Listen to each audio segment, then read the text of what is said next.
is up, RotoGrinders? 2 hours of nonstop NBA DFS conversation. It starts right now, taking you all the way up to lock 7 o'clock on the East Coast. Do note the sites, they did not coordinate. DraftKings, they did keep the last 2 games on the slate. You can play yourself some Warriors and some Hawks, as well as the Thunder and the Spurs. That's the back half of the ESPN doubleheader, the battle of the potential rookies of the year. Chet Holmgren versus Wembanyama, also SGA, pretty good. Back half of back-to-back for OKC.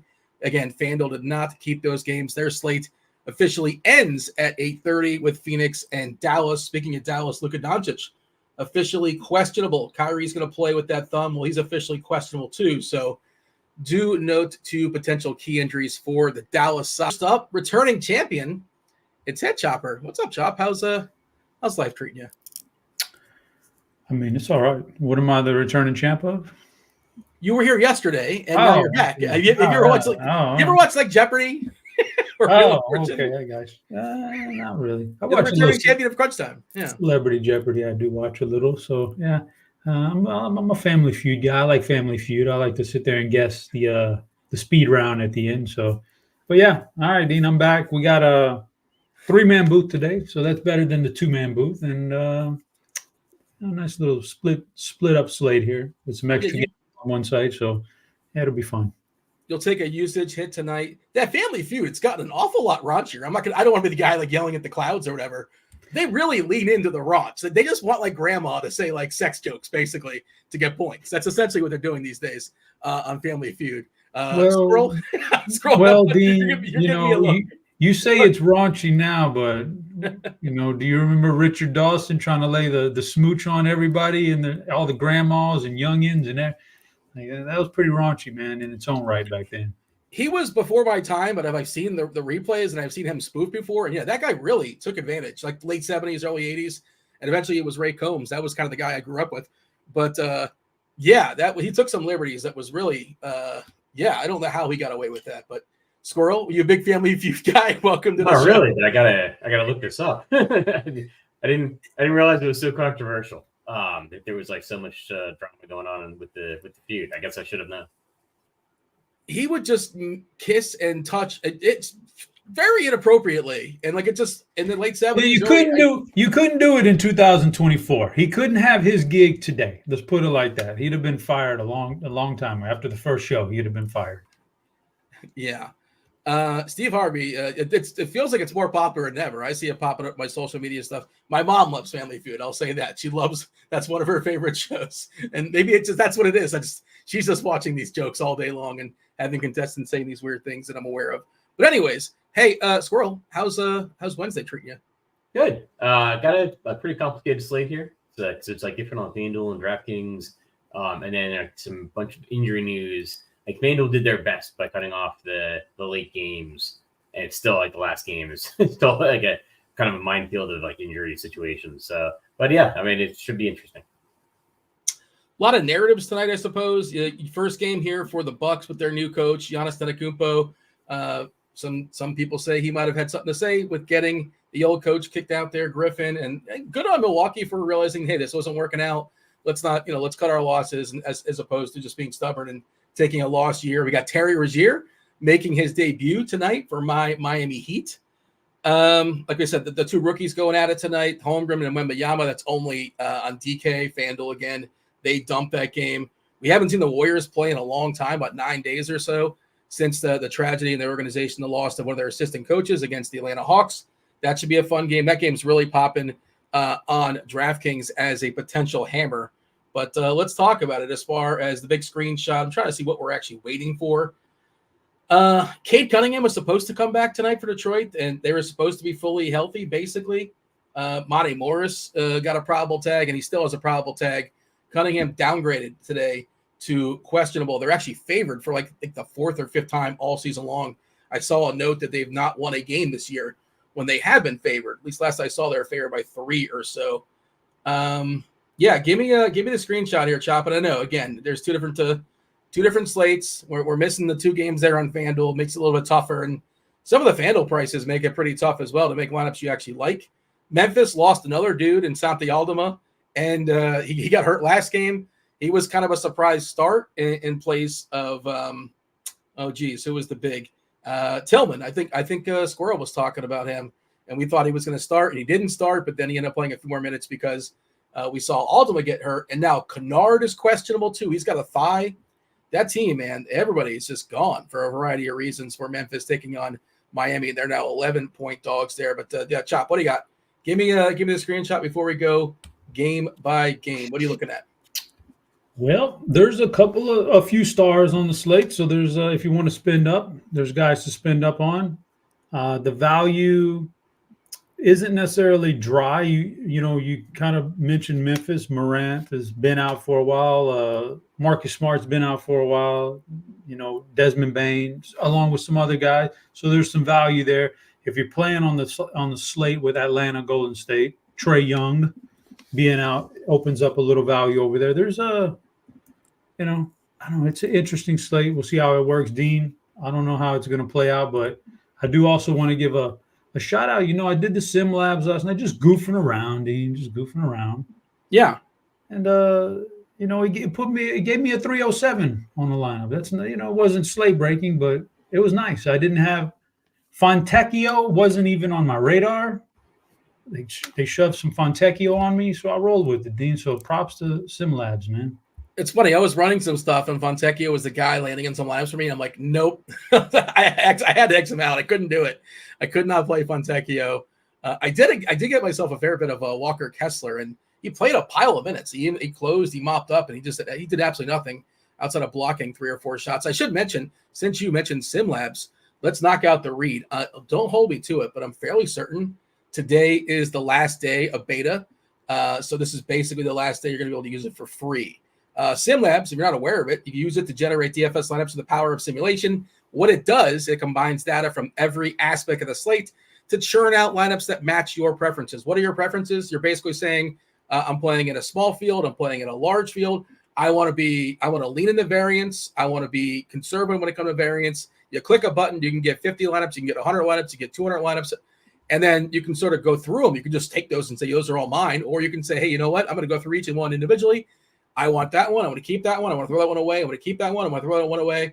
And there you go. So however you want to work it. NBA, a lot of guys, you all know that you've been doing it for a while with the NFL. NBA, it is a thing now. You can try NBA Sim Labs for free while it's in beta mode. Again, I believe tonight is the last night it's going to be in beta. Check out the link in the description so you can check it out yourself. And if you're not aware, if you guys are combo and NFL premium subscribers, you can have access to the NFL Sim Labs as well. I want to get on with the show, but like Bobby in chat, I can't ignore this comment. He says, Chop, are you watching the Pirates of the Caribbean Marathon in USA tonight? Who goes to like USA and like what with commercials in the year 2024, Chopper? I mean, I don't know where it's streaming, but I'm sure it's streaming somewhere. If you really want to watch 9 Pirates of the Caribbean movies, go to Disney or Hulu or whatever. Like, why do I need USA to tell me tonight's the night there's a marathon? What year is Bobby living in? Bobby's the same guy who doesn't want his home team to win because there's a few extra cards in the way during that time of year. But no, Bobby, I'm not a big Pirates of the Caribbean guy. And like, if I did, yeah. But see, here's the thing, dude, there's so many movies, right? There's so much out there. Sometimes you are just kind of, drifting through the stations and you see something and it's on.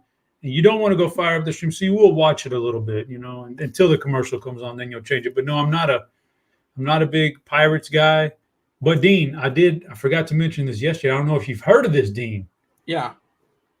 One of my favorite movies of all time, especially I guess Denzel movies, is Book of Eli. I love it. I know that's a controversial thing. A lot of people don't put that on Denzel's top 10 list. I love it. I'll probably watch that more than just about any Denzel movie, just on repeat. It's really good. This year they're going to drop a prequel, Dean, to Book of Eli. A prequel. Okay. Like they've already got actor from Return of the Jedi who's going to play the younger Denzel.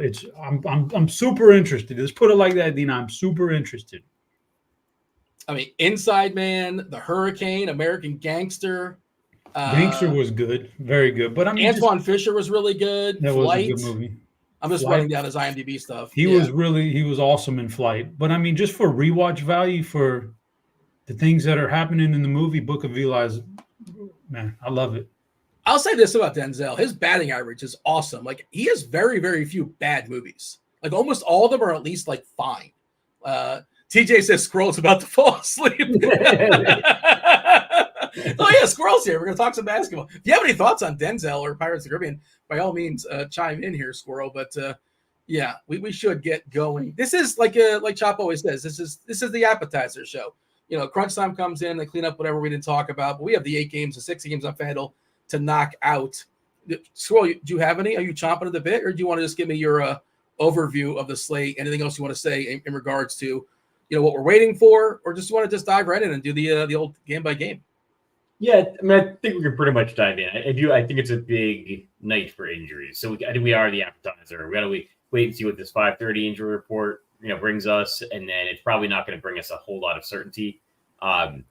You know, I think especially like on FanDuel, like even like Luke Kennard injury could be big. It's like Memphis is just running out of guys. So yeah, you know, and then you know Dallas, of course, like seems like everybody's listed as questionable. It's getting to be that kind of year in the NBA, you know, or getting to be that time of year, right, where like everybody's just questionable all the time, and you just gotta deal with it, you know, as it comes. Yeah, if Kennard's out, it might be Jacob Gilyard season, possibly. They might dust off Jacob. That could be a thing. Scottie Pippen Jr. will get some run. You're not rostering him, but you know he'll get some run. He'll play some basketball tonight, probably. First game on the slate. There are 2 games at 7:00. The first one we're going to talk about is the Hornets and the Pistons, 2 pretty terrible teams. We talked about the Pistons getting healthier. It was anticipated we would have the return of Cade Cunningham, but again, midday downgrade. He's got the knee. Monte Morris is expected to play tonight, which, I mean, Detroit, their rotations are tough enough to figure out as is. So it's going to be a mess for like the secondary guys, as far as I can tell. We're projecting Cunningham in as of right now. I should mention, as far as the guys in and out for Charlotte, of course, they've been a mess all season long. Cody Martin's questionable with his knee. They did acquire Kyle Lowry. He's not going to play a second for the Hornets. They're going to try and trade him, LOL. They're not going to trade him. They're going to buy him out, and he'll move on. He's never going to play for the Hornets. Nick Richards has an ankle. He's probable. Of course, you know, Gordon Hayward, Mark Williams, those guys, we've not seen them for a while. Who knows when they're going to see him. You talk about this one by all means. Chop, jump in here. Detroit. You know, good matchup here against Charlotte. Great matchup for Jalen Duren. Centers, there's a lot of good center options today on DK, specifically when it comes to the prices. I mean, I was doing my rankings over today, and I'm like, I was surprised I didn't put Duren higher just because the matchup is so nice. Again, a lot of this has to do with if Cunningham's playing. If he's not playing, we don't really know. I believe we have an if-then set up for it. I'll pull that up in a second, but feel free to knock out Detroit. Move over to Charlotte if you want to. Your thoughts as far as this game as a whole. Yeah, start off with Detroit. Yeah, we're not getting a lot of ownership. Duren, the highest owned guy. I actually like him more than the other guys. I always like Jalen Duren. He's just got something about his game that, you know, just flows really well. It's a great matchup, like you said. So I'm going to always find him in these kind of matchups and roll with him. So I do like Duren. These other guys, you know, if Cunningham is back, then it's probably a hard pass on these other guys for Detroit for me. On the Charlotte side, yeah, man, I know we're getting some decent ownership here on Cody Martin. Don't like that.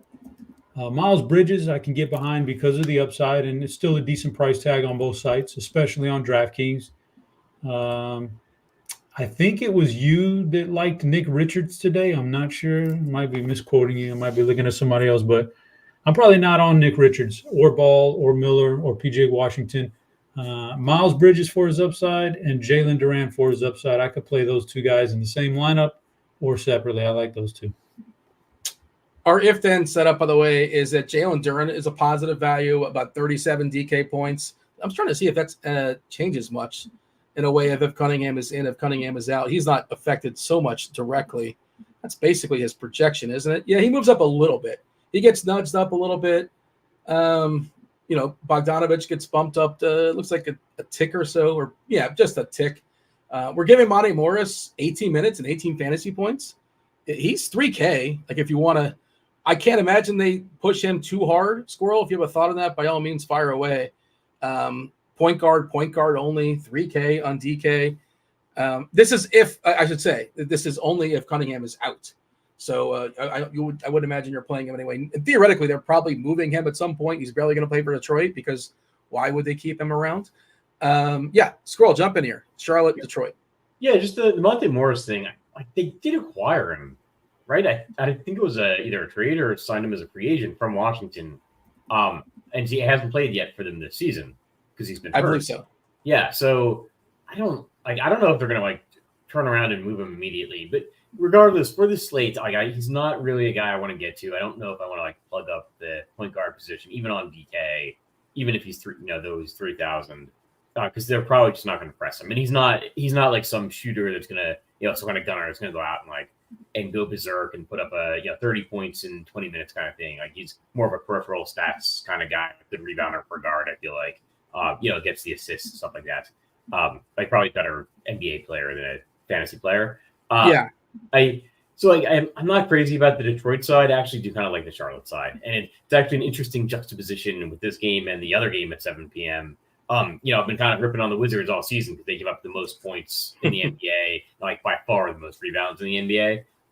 That has actually not been true. I think over the last 5 games, like that around 5 to 8 games, start looking at that time range. And suddenly the Wizards are not the team that gives up the most points per game in the NBA. It is Detroit.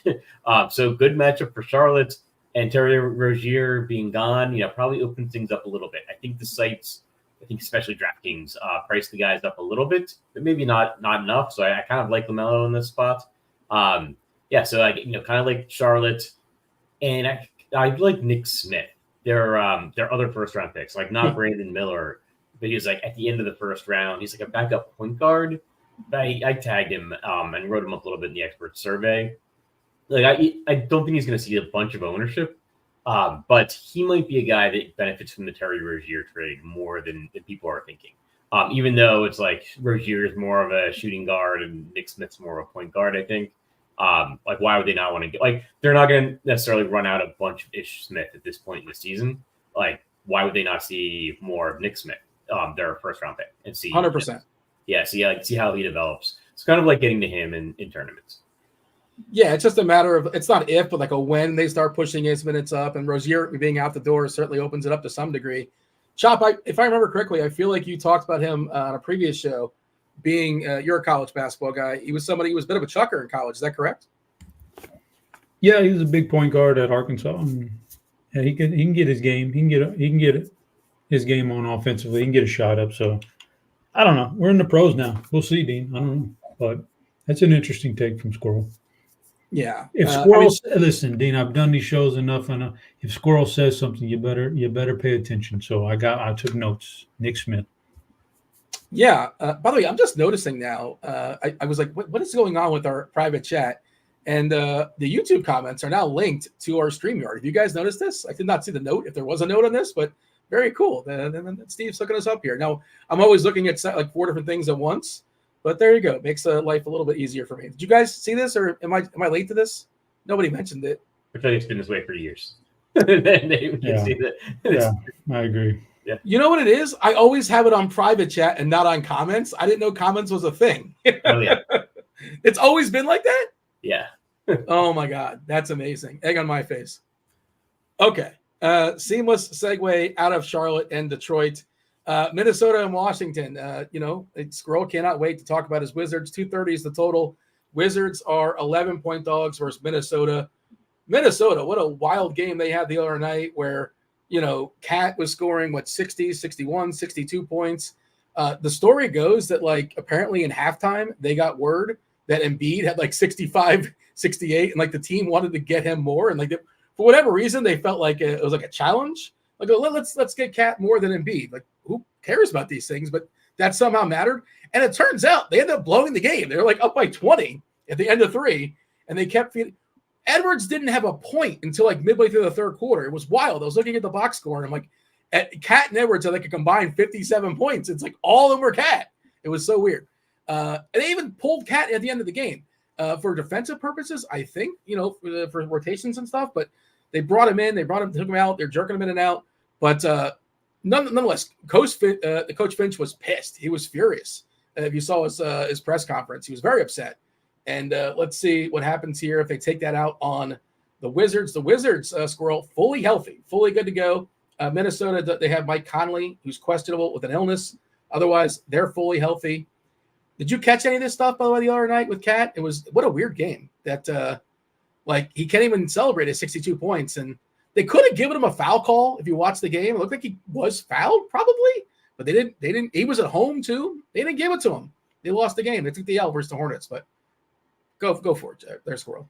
Yeah, so I think it was one of the worst ref reports that I can recall the NBA coming out with, where they just missed almost a dozen calls in the last 2 minutes of the game. And yeah, I was watching the game, and obviously you were watching. I was watching the slate, and Embiid was going berserk, and then Cat started going berserk too. And it was wow, it's really interesting. It was definitely a memorable slate. And then you started to see the game slip away from Minnesota. They were, I think they were up big, maybe halfway through the third quarter. And you can kind of I wasn't watching the game, I was following it online, but you could kind of tell what was happening, or at least in my head, I'm just imagining they're trying to get Karl Anthony Towns some kind of scoring record, and they're blowing the game. And so I was mad. I didn't see the coach's press conference, but yeah, I imagine he was furious. And so yeah, we'll see if they take it out on the Wizards. But like I said, the Wizards kind of been slowing things down a little bit and defending a little bit better. And so this game's got some injuries. I think Mike Conley is questionable, and so if Conley is out, that maybe opens things up a little bit. Anthony Edwards looks pretty good on FanDuel. But Conley himself looks pretty good. He's perennially or consistently underpriced, I guess. But if he's out, yeah, I'd probably go to Anthony Edwards. If Conley's in, I'd go to some Mike Conley. But I am just worried that the Wizards are just defending a little bit better. And so this isn't actually my favorite game because everybody on the Wizards is pretty appropriately priced and healthy. And I'm worried that Minnesota is actually not going to score as much as people think they will. I guess Jaden McDaniels, also another guy consistently underpriced on FanDuel that you can get to. Do you think the Bagley has always been known as a terrible defender? He's been there for several games now. You think that's what's happening here? Is it small sample stuff? I did pull it up. Defensive efficiency the last 5 games, a big 5. They are 11th best. So basically middle of the pack there. Is it because of Bagley? Is it because of opponent? Or is it they starting to just play harder? What's happening there in Washington? I can't imagine it's Bagley. Yeah, me too. I would look at the pace. I'd have to look up the pace numbers. I feel like they're playing slower, and it might just be the coach doesn't want to go down as having giving up the most points per game in the NBA.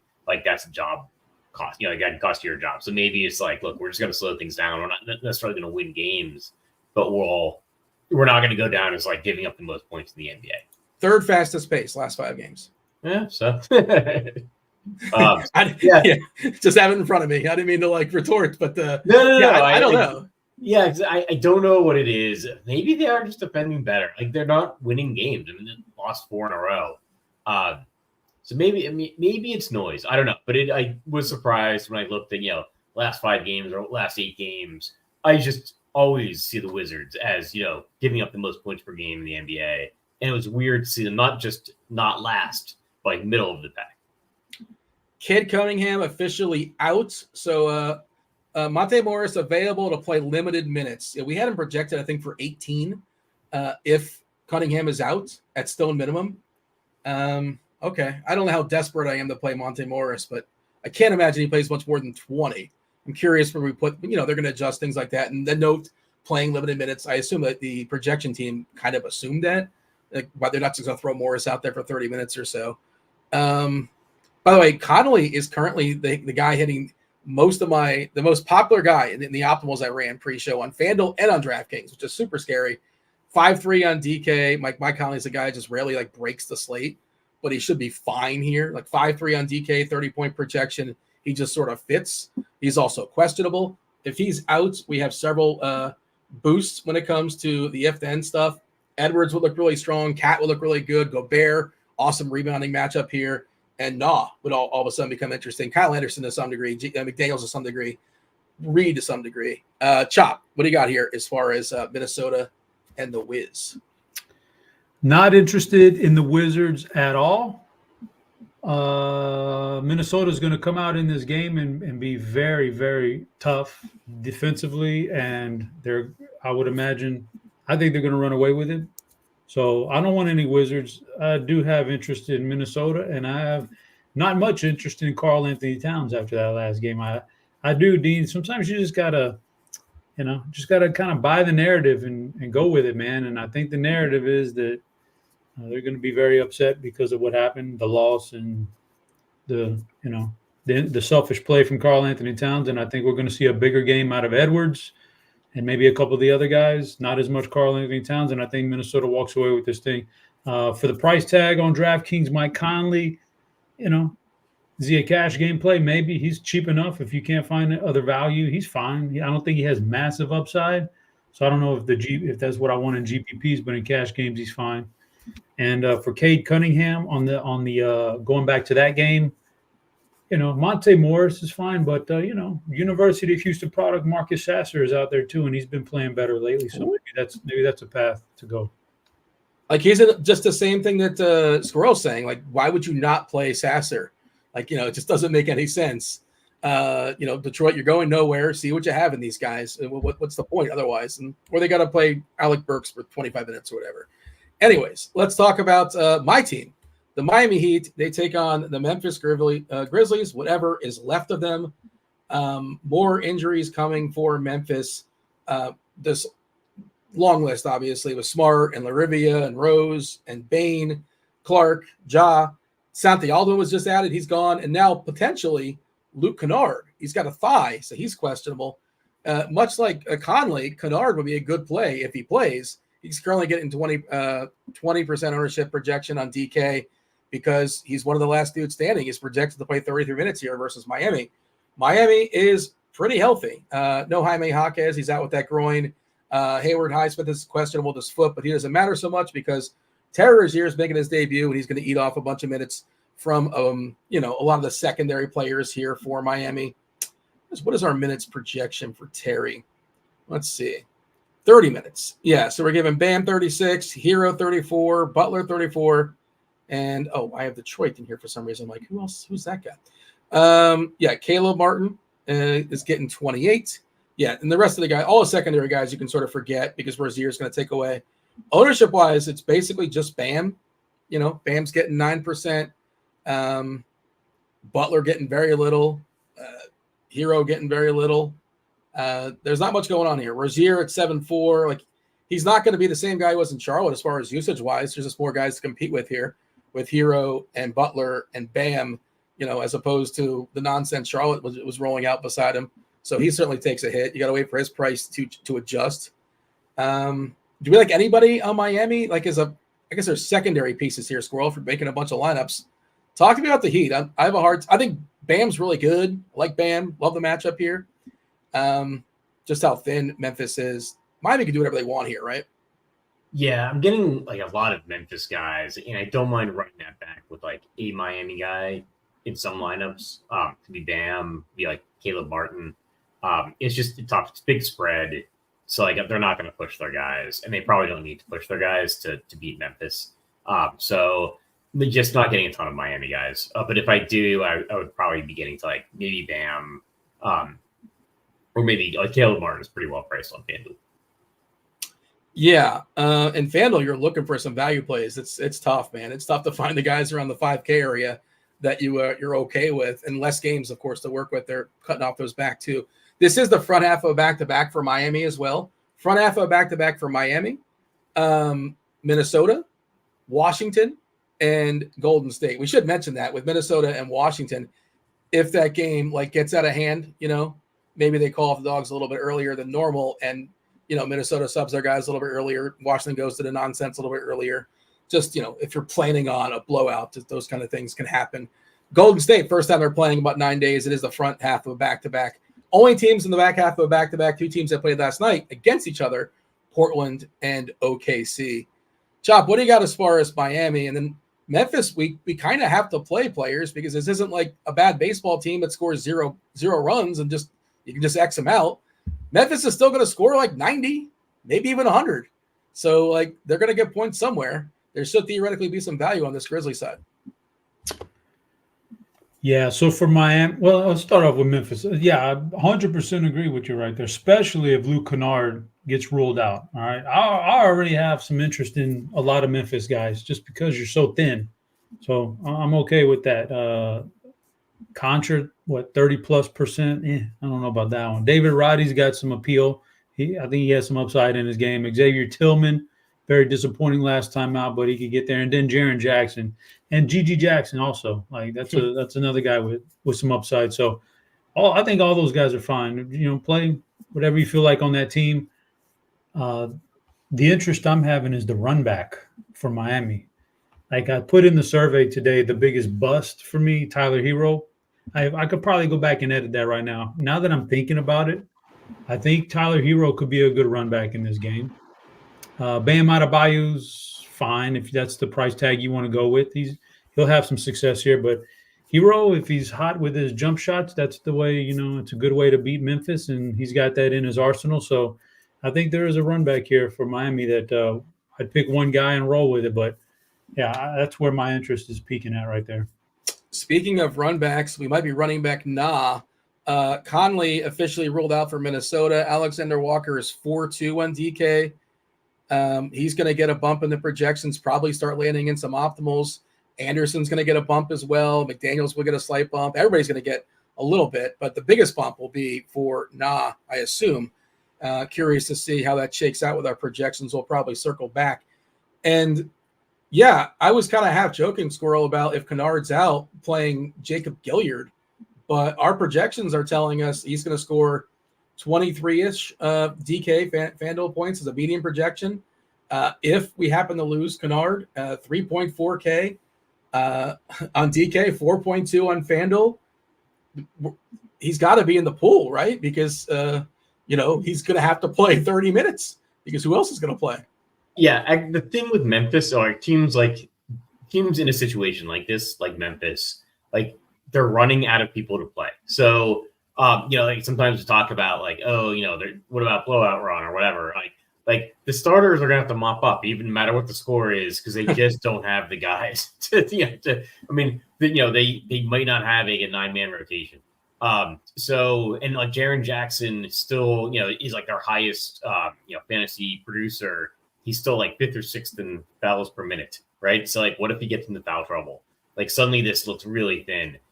So these guys are actually pretty safe. Like we don't think about like Vince Williams and Gregory Jackson being like safety plays, John Conchar, but like they're gonna have to be out there. So especially, and if Luke Kennard is ruled out, it gets bananas. Like because then there's something that really thin on bodies. On the Minnesota thing. Probably going to be getting a ton of knock because like there is not a lot of value on the slate right now. So it's we're going to be getting a lot of Nickeil Alexander-Walker. I'm seeing 10 for Memphis, unless some G League guys are called up that I'm not aware of, but I'm seeing 10. That's including Kennard. So if he goes, he'll be 9. Conchar, Vince Williams, Triple J, Xavier Tillman, Roddy the Body, Zaire Williams, GG Gregory Jackson, Gilyard, and Scottie Pippen Jr. That is really, and the thing with Triple J, how do you handle that, Squirrel? Because he projects great, because he projects to get all the usage in the world, because why wouldn't he? Why wouldn't he be the guy in the absence of Ja, in the absence of Dane? So we've seen this before where like sometimes, like you said, he gets in foul trouble and the game's a blowout. And then like he barely plays any minutes because he has to sit after the first two fouls. God forbid you let him play through it. And then the team's down by 20, so it doesn't play the fourth quarter. But sometimes the game is actually close, and Triple J can like put up 50 fantasy points because who else is going to do it on Memphis? I'm just trying to think, like if you're playing with Triple J, you probably almost should sort of think about actively adding a Miami run back, even though I don't love any of the Miami run backs. It's sort of that's kind of my quandary. Does that thought process make sense? What I think is like maybe you boost Xavier Tillman a little bit and you have a rule that says, because like I don't think they overlapped last game. I don't think they overlapped Jaren Jackson. But keep in mind, like Aldama was starting. But I think even after Aldama went out, I think Tillman was just backing up Jaren Jackson. So maybe you boost Tillman a little bit. You put in a rule, no Jaren Jackson and Xavier Tillman. And then that's if you're generating a bunch of lineups. If you're doing single entry, maybe you just play Tillman and not Jackson. By the way, to your you're talking about Tillman and Jackson. Jackson started at the 5, right? But now with no Santi Aldama, they're projected to start them together. Tillman at the 5 and Jackson at the 4. So that sort of changes things, right? A little bit. Yeah, that does change things. Then I don't know what their bench rotation looks like. They don't have a lot of options. They don't have a lot of. The bottom line is they don't have a lot of options. Yeah. Actually, you know what? I don't know if I like that one. Now that you mention it, not just because they like start together, they're so thin on bodies that if you start putting in rules trying to like exclude Memphis players from each other, that's not going to work because they have to play. They're going to have to play the minutes. So a lot of it just does depend on whether Bernard is in or out. They have more smalls than girth too, right? Their girth is Tillman, center. On the bench, Scottie Pippen Jr. is a point guard. Gilliard's a point guard. Gigi Jackson's kind of a big guy. He's a power forward. But Zaire Williams is the shooting guard. Roddy's a wing.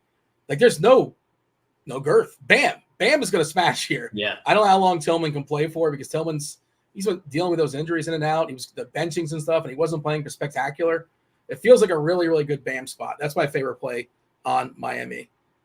Anything else we just say here as far as Memphis and Miami? Chop, Squirrel, or shall we move on? Yeah, maybe Gigi Jackson's actually a pretty good flyer because of the thing you mentioned. Like if Tillman and Jackson are playing together and one of them gets into foul trouble, I think the only biggest guy left is Gigi Jackson.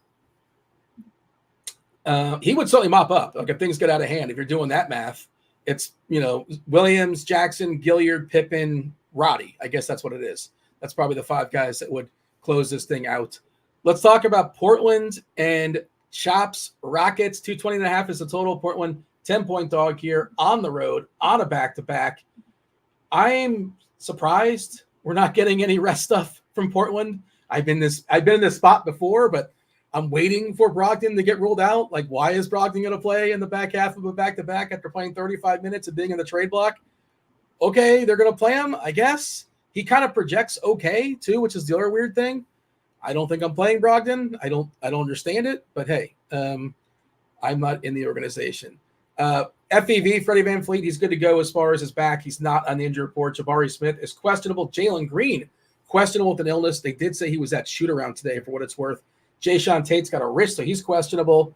Chop, Terry Easton's still out. This is your team. They have a ton of bodies. We saw Amen Thompson step in and start the other day admirably, looked really, really good. Whitmore started too. I think he was pretty poor. A little bit more raw there amongst it. Well, I guess they're both pretty raw, Thompson and Whitmore. But this is really a Şengün game, right, Chop? Şengün's going to annihilate. He's going to smash. He's going to thrash. Could be Şengün, could be Fred VanVleet. One of those two guys is going to smash just for the fact that Houston's just so much better at home than they are on the road. And those are the two guys when they're healthy. Those are the two guys that everything runs through. So nobody else gets, Jalen Green doesn't quite get enough minutes to really, don't get me wrong. I like him at these price tags. They're finally pretty reasonable here. So he'll be all right in those terms, but he doesn't get enough. Jabari's questionable. So I don't know if you want to go there. Dylan Brooks, he's got to be hitting his 3-point shots or a ton of defensive stats. So I think it's either a Fred game or a Şengün game. For the price tags, I'll probably lean towards Fred a little bit more. He got the little bit extra rest, and this is Portland. So I'm leaning towards Fred and then Şengün, and then everybody else is a fill-in. And for the Portland side, I don't have much. I don't have, Houston's a better defensive team at home. They're just better, period, this year than they have been. And I kind of don't want to mess around with too much Portland here. We got to get a refresh here as far as our ownership. It's going to get updated with new things coming through. But the last batch had Şengün at 47% on TK, which is a huge number. Huge on a 8-game slate. 8.3K, of course, the matchup, and he's been spectacular. FEV getting 27%. Brogdon getting 13 for Portland. We're giving him 33 minutes. Again, I've been wrong about this before. Well, they'll push him on the back half of a back-to-back. That's just weird to me. But I'm not playing him. Squirrel, your thoughts. Portland and Houston. Yeah, so I think it's Alperen Şengün. Portland gives up the 4th most points in the paint per game on the season. Şengün ranks 7th in the NBA in points in the paint. I think he's going to demolish them here. So I actually think the ownership's justified. I kind of like Jabari Smith as well. Getting some Fred VanVleet, like a little bit more Fred VanVleet on DraftKings, I think, than on FanDuel. Like a little bit better price there, or fits in better positionally. But yeah, I think it's Şengün is one of my higher owned centers. Şengün on FanDuel a little bit more expensive, and also just one center, so 35%. Jalen Green, 35% on FanDuel, 6.3K, about a 30-point projection, which is not like an amazing math play, but that's just sort of life on FanDuel right now. We will get an update with stuff, so things are probably opening up with these injuries to some degree, so that ownership may come down. Do not hold us to it. The closer we get to lock, the closer, the more time they have to refine those numbers. I'm trying to see if there's anything else of note. Your favorite Blazer, Squirrel? You were talking about the Houston guys. Is there anybody you like on Portland? Are you with me as far as Brogdon just seems like a bad play? Like, it just doesn't make sense to me why they would push him. And it's a bad matchup as is, even if they did push him. Yeah, I mean, I think if I'm being forced to play Blazer, it's probably Jabari Walker. But I don't like that would probably be if I'm ending up with like multiple Houston guys on a team. I'd probably play Jabari Walker as my Portland Trail Blazer, but I don't love it. I don't really love any of the Portland guys here. That's pretty much where I'm at too. Walker would be my favorite if you're forcing me to choose somebody. That is an 8:00 game. The other 8:00 game is Cleveland. Cleveland taking on Milwaukee. Milwaukee first game since firing their coach. Doc Rivers not there just yet. I think I'm not sure who's coaching tonight. I heard the guy's name, but I forgot. Does it matter? Do we know who it is? Not sure. 237.5 is the total. Cleveland is a 7-point dog here versus the Bucks. Who's in and who's out in this game? Well, Milwaukee is fully healthy, fully good to go. Officially, Giannis Antetokounmpo is probable with his shoulder. We have Tristan Thompson, who got hit with a 25-game suspension. So there's not a lot of, speaking of girth and depth, there's not a lot of girth and depth behind Jared Allen. Damian Jones, I don't think they want to dust him off, or like Pete Nance. I don't think they want to run him out much either. So Jared Allen, there's a chance he could play like 36, 37, 38, maybe 39 in this matchup versus Milwaukee. It is an island game, versus one of the big rivals there in the Eastern Conference. Otherwise, Karis LeVert's got that wrist, so he's questionable. We know Garland and Mobley, they've been out forever. I will start with you, Squirrel, on this one. Cleveland, Milwaukee, start wherever you want to start. Sure. So I actually really like Donovan Mitchell as a spend-up tournament option, averaging like 7.2 assists per game in the month of January. He's kind of taking like a leap. I feel like it's a leap. I don't know. I feel like he's doing much better, at least in terms of fantasy production, than people are realizing. And it was one of those things where like nobody realized it until his price was already kind of jacked up, and then it's like, I don't want to like spend 10,300 or whatever on FanDuel for Donovan Mitchell, but he's still like putting up 50-something point games. It's like kind of like a Luka Jr. or something, right? Like you don't have to spend all the way up for Luka. You can get Donovan Mitchell. So yeah, I do like Donovan Mitchell. I don't have a ton of Milwaukee guys. Like I'm not getting the Giannis tonight. I'm sure I'll play some Giannis overall in my 150 sets when I really get down to it. But I prefer the Cleveland side. I prefer Donovan Mitchell here. What do you got, Chop, as far as Cleveland? Feel free to jump, or Milwaukee. Fun game to watch. But DFS-wise, what is popping for you, if anything? The Cleveland side, Jared Allen, for some of the things you mentioned, and he's already had a couple of games this year against Brook Lopez. He's fared perfectly fine against him. It's a tough matchup on paper, but he's fine. He's good. So I do like the Jared Allen. He's 7,700 on DraftKings, 85 on FanDuel. So DraftKings is the place you want to play him. And I'm part of the narrative buy-in here, man, that Giannis is going to deliver some big games here with his new coach, with the coach gone. He got what he wanted? Yeah, his name is out there circulated now. It's already done deal, right? Like everybody's blaming Doc's him. In. Oh, as far as like the reason why this happened? Well, they had to run it. He's the whole franchise. They got to run it by him. Well, I would assume he approved. And it's out there now. So you cannot go out there and disappoint now. That's the narrative I'm going by in this game. So I think Giannis has a big game. I actually think they open things up a little bit here, and And this is a really good back and forth game with a lot of offense. So Jared Allen, Giannis, I do like the Mitchell call. Wasn't really on him, but could definitely think about that one. And then maybe some Middleton. Maybe Middleton steps up tonight, something like that. We currently have, and again, we're going to get an update in this. I really shouldn't quote this, but it's 4% on Giannis. It's going to get higher than that just because now there's some value stuff. So if you wanted to grab Giannis, it's a little bit easier. But let's say he settles like at 10% on DK chop. That feels pretty good, right? I don't think. We'll see. It's really tricky to predict this kind of thing. But what do you think, Squirrel? Where's Giannis going to land as far as ownership? Around 10% or so? Is that a fair number, give or take? I think it'll be probably between 5 and 10%. I don't know if I'm going to get to 10%. You just never know how these things are going to go. Where like maybe Giannis is like, well, too much is on my shoulders or something, right? Like I need somebody that's going to like be distributing the offense better.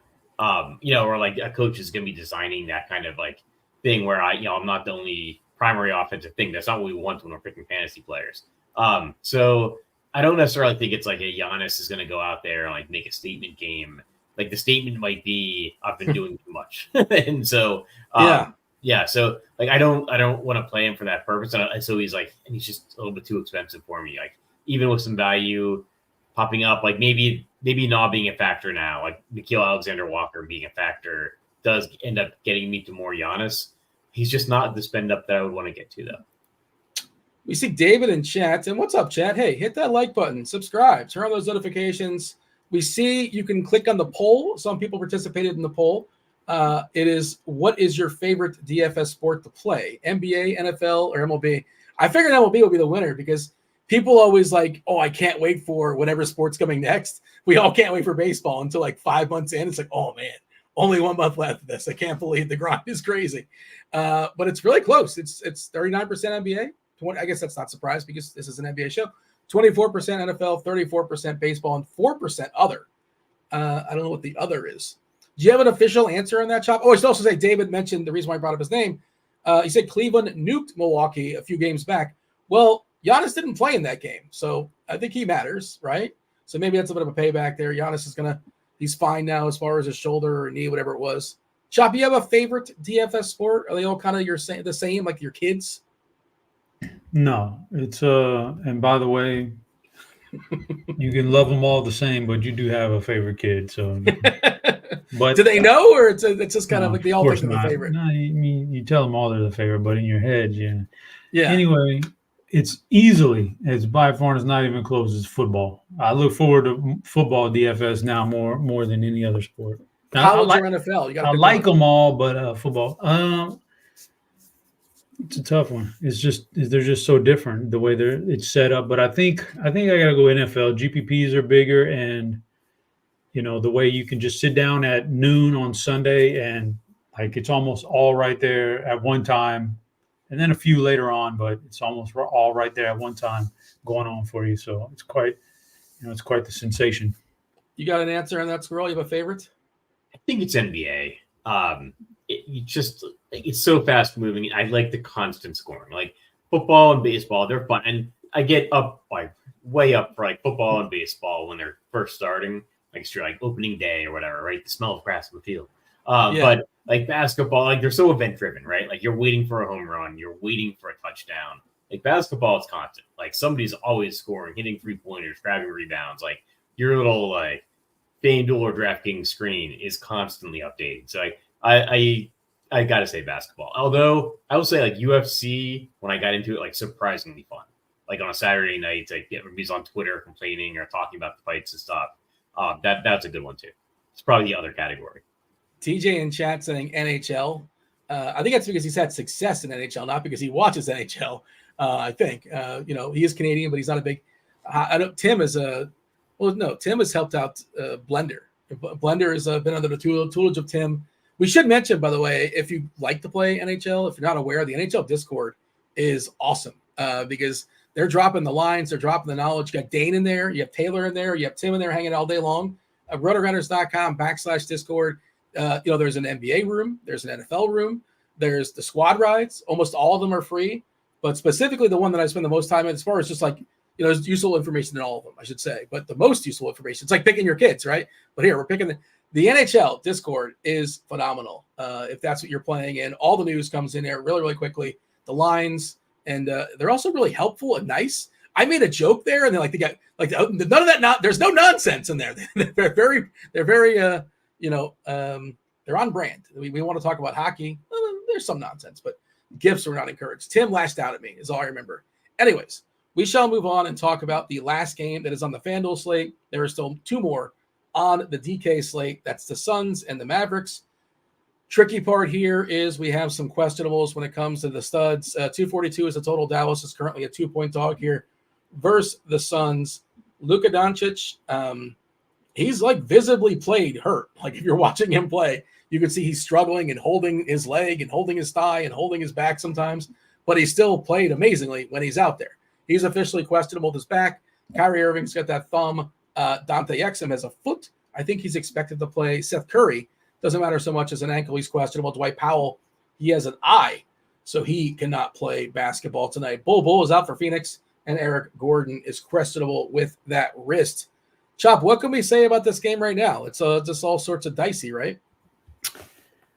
Well, first of all, Dean, I want to say shout out to Juggalo Nation in the chat. Kirk Deese is there, but he brings up Sean Strickland, and man, he buried me with his Sean Strickland 5-star all-in pick on Saturday night. So shout out to Jug Nation, but man, let's get over Sean. I don't want to hear that name anytime soon. But also Kyrie, did you just mention Kyrie Irving not going through pregame warmups? I didn't, but I know he's dealing with a thumb. I believe it's on his shooting hand too. But supposedly he's supposed to play through it. But we'll see. He's not going through pregame warmups right now. We'll see what happens, Dean. But okay. So, I don't know. This is the battle of the superstars here. Everybody's priced appropriately, pretty high up there. I don't know what you do with this game. If Kyrie sits, obviously Luka jumps up, and you probably got to favor Luka slightly over Giannis if you're spinning up, if that's the case. If not, if Kyrie plays, I'm pretty neutral on those guys. And for Phoenix, man, I just haven't really been into too much Phoenix this year. I think Bradley Beal's probably got the best price point per dollar on the team, so maybe that's where you lean. But this game doesn't excite me unless somebody else sits out here. I'm running some new optimals. I want to see the results, but as I do that, let's throw it to Squirrel. What's your thoughts as far as Dallas and Phoenix? Yeah, I actually really like getting to Luka Doncic, particularly on DraftKings. And it's weird because it almost has nothing to do with like Luka himself or even Kyrie potentially sitting. It's more just that there's more late games on DraftKings, and like you're seeing a lot of like Atlanta guys in optimal lineups. They're going to show up as like good values. It's like if you're kind of running your average-ish lineup that's like well projected, you're going to get some Atlanta guys. If you just like kind of boost Luka a little bit, if he like doesn't end up playing, like you can drop down to like Shai Gilgeous-Alexander. And still like, who's like in the game later, and you're still potentially like then, using it to like spend up on an Atlanta guy that you already have. So I like the idea strategically of being over the field on Luka, and it looks like, we're showing like 2% ownership. It looks like it won't take too much, but like he puts up one of those 70, 80 point games, especially if we're not having like Cat or Embiid, going for like 80 real NBA points. Luka could break the slate pretty easily. So, especially on DraftKings where like he can get the triple double bonus or whatever, I kind of like spending up for Luka, and I don't mind it on FanDuel either. It's just a little bit harder to do the late swaps because this game is closer to like the end of the night on FanDuel. So yeah, I do. I guess this is the end of the night on FanDuel. Last game, yeah. So you're kind of stuck, maybe like, I don't know, like trying to play some Beal and Luka together, but that's kind of a lineup doesn't project as well. So like me some Luka on DraftKings. Bradley Beal is actually pretty good on FanDuel. So yeah, 7100.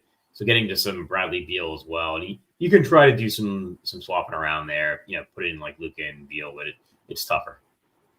There's also a path to potentially getting Luka in, Kyrie out, which makes Luka even more spectacular. And that's not the current projection right now. I think Exum is going to play. He's officially questionable. So, Squirrel, it's 6:55 on the East Coast. We have no news as far as Luka, as far as Kyrie. How does that affect how you're playing players in the 2 7 o'clock games? Minnesota, Washington, Charlotte, Detroit, as far as front loading versus back loading? I feel like there's better value plays in the early games. So I don't know if it's like a direct competition. Like, I don't know if I think I'm just going to end up boosting Luka a little bit. Like, maybe kind of give Luka the projection I would expect him to get if Kyrie sits, especially, seeing the news come across and he's not coming out to do his warmups yet. Maybe start going with an assumption that Kyrie is not going to play, but Luka is. And especially on DraftKings, like, you're not getting killed. Like, you're still able to late swap. And I think even like Beal has point guard eligibility on FanDuel. So like, it's a lot to drop down from like Luka to Beal, but at least you wouldn't be getting a 0 if Luka sits. Yeah, and you have like other big spends like Booker and Durant and Steph, and there's a lot of other players we can think about. I did run some optimals and some uncomfortable names. On DK, no surprise, most popular player now hitting the optimals is Alexander Walker. Number 2 is Şengün. Man, I cannot believe Alec Burks is projected to be pretty good, but there he is. And then this is the wildest thing, Squirrel. Like when Monty Morris, we talked about him, he's 3K, and I didn't put any limitations. I didn't say you have to be projected for at least 17 points. Otherwise, I'm not going to let you in a lineup. Sometimes I'll do that. Depends on. His projection is 14 DK points, but he's also hitting lineups, which is wild. But we know how that works, just because the best plays are the most expensive plays, and the value is not great necessarily. What do we do with that? What do we do with Monty Morris, who might be, I don't want to say popular, but I don't know, 15% of them, give or take. How do you feel about players that are projected for 14 points as a median projection? Yeah, I don't like that. I feel like we might get some Memphis news. I would prefer the Memphis guys. Like John Contra is like 4,000. Gilliard is 3,400. I know that's not a flat 3K, but I'd much rather play those guys, because we might get some news on Luke Kennard. And then even if we don't get the news on Luke Kennard, like Monte Morris's minutes are like limited. We know there's like I kind of believe in this kind of limitation. Like, it's his first game back after a long injury. And he's not like a young player. So I'd much rather get to like the Memphis guys, because like the Memphis guys have to play. If Kennard's out, they need bodies. Like, they're gonna have to soak up minutes. I'd rather try to just like find a little bit more money and get to the Memphis guys. Even like in Ish Smith is 3,100 right on DraftKings. Like, I prefer Nick Smith, but like Ish Smith's probably going to be playing a little bit more as well with Terry Rozier out. And we don't like, that's a question mark. We don't know how that's going to play out. I got bad news for you, by the way. Nick Smith is going to be pretty popular on FanDuel now. He's hitting my optimals pretty hard. I'm trying to see what his projection even is. He hit like 40% of my FanDuel optimal stuff, so he must be. See if I can find him. Let's see, 3.8 and a 16-point projection. You just need the value, and there's a chance he can exceed that, as we talked about earlier. It does seem like Charlotte should be moving forward, and developing these guys. We'll see. Chop, anything here? Any thoughts on that conversation, or shall we move on? Moving on, Dean. I don't know if you've seen the hand gestures, but we can move on. All right. Do you want to give me a final thought on the FanDuel slate? The FanDuel slate's done. We got 2 more on DK. Crunch time coming in about 15, 20 minutes or so.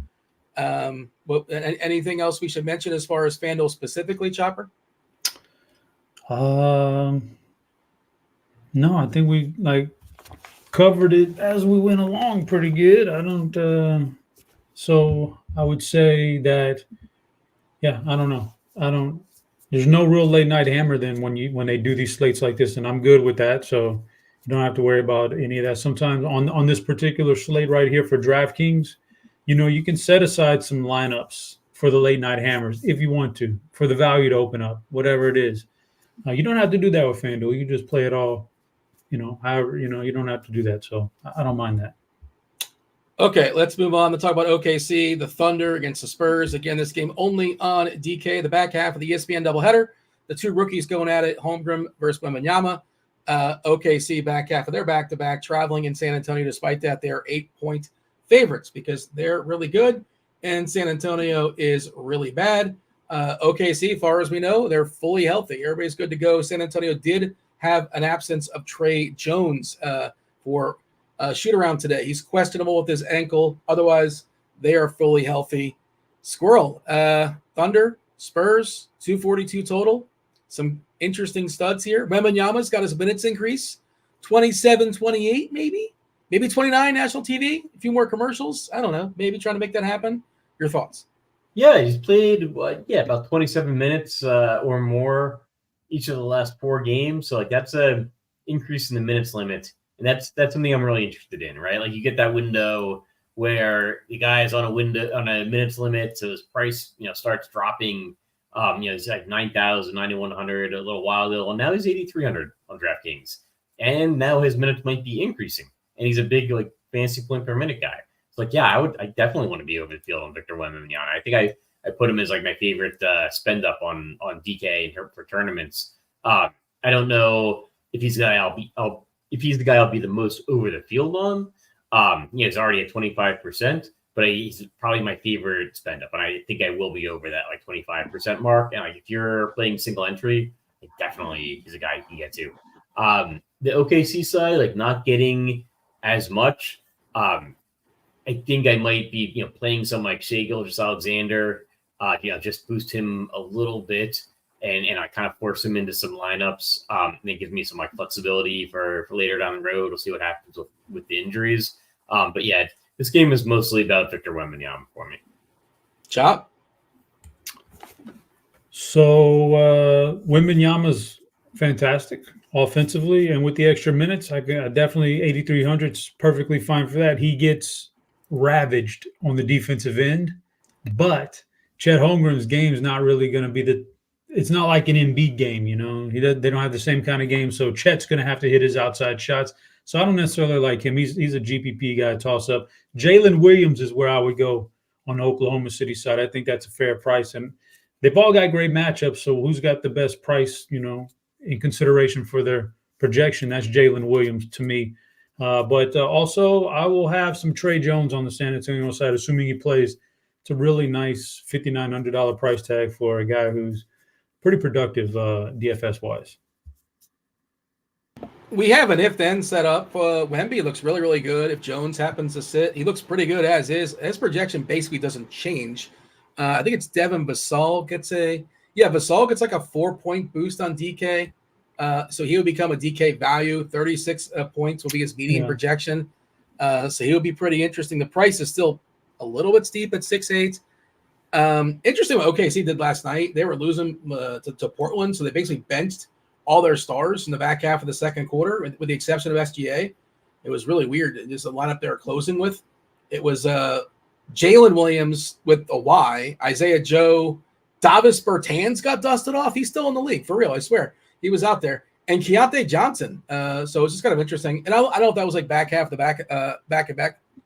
of back-to-back stuff. I think it was more so just that they were losing to Portland, and that was shameful. So they had to shake things up. They did up, Holmgren got the 32 minutes. Jalen Williams, the good one, played 32. And great matchup here versus San Antonio. Anything else here we should showcase here? Squirrel, did you give your thoughts on the Thunder? Or you're mostly said it's like Wembanyama's your guy. Thunder pieces? Yeah, I mean, this isn't a game I necessarily want to stack. OKC is favored by 8, but it is pretty high total. Just the Thunder are so difficult to parse out. I mean, especially on a bigger slate, which is what they're on here on DraftKings. They're unpredictable with the minutes. Like SGA is the guy that can break things. So he's the one that I'm going to try to force into lineups, but I don't know if I'm going to even be getting to 13% or what we're projecting here. It mostly is, I'm just going to be playing a lot of Wembanyama and would want to run back some of those teams with an SGA. Although I think Jalen Williams without the Y is an interesting call. He's somebody we can get to. I forgot about Trey Jones being questionable, and so I probably will be giving a little bit of a boost to some of the Spurs guys, Devin Vassell and Champagny, yeah. So I'll be giving some of those guys a little bit of a boost, just because I'm not sure Trey Jones is going to play in this one, and maybe gives me some late swap options in case Jones does end up being in. All right, let's talk about the hammer on DK. Atlanta at Golden State, 235.5 is the total. Golden State's 7-point favorites.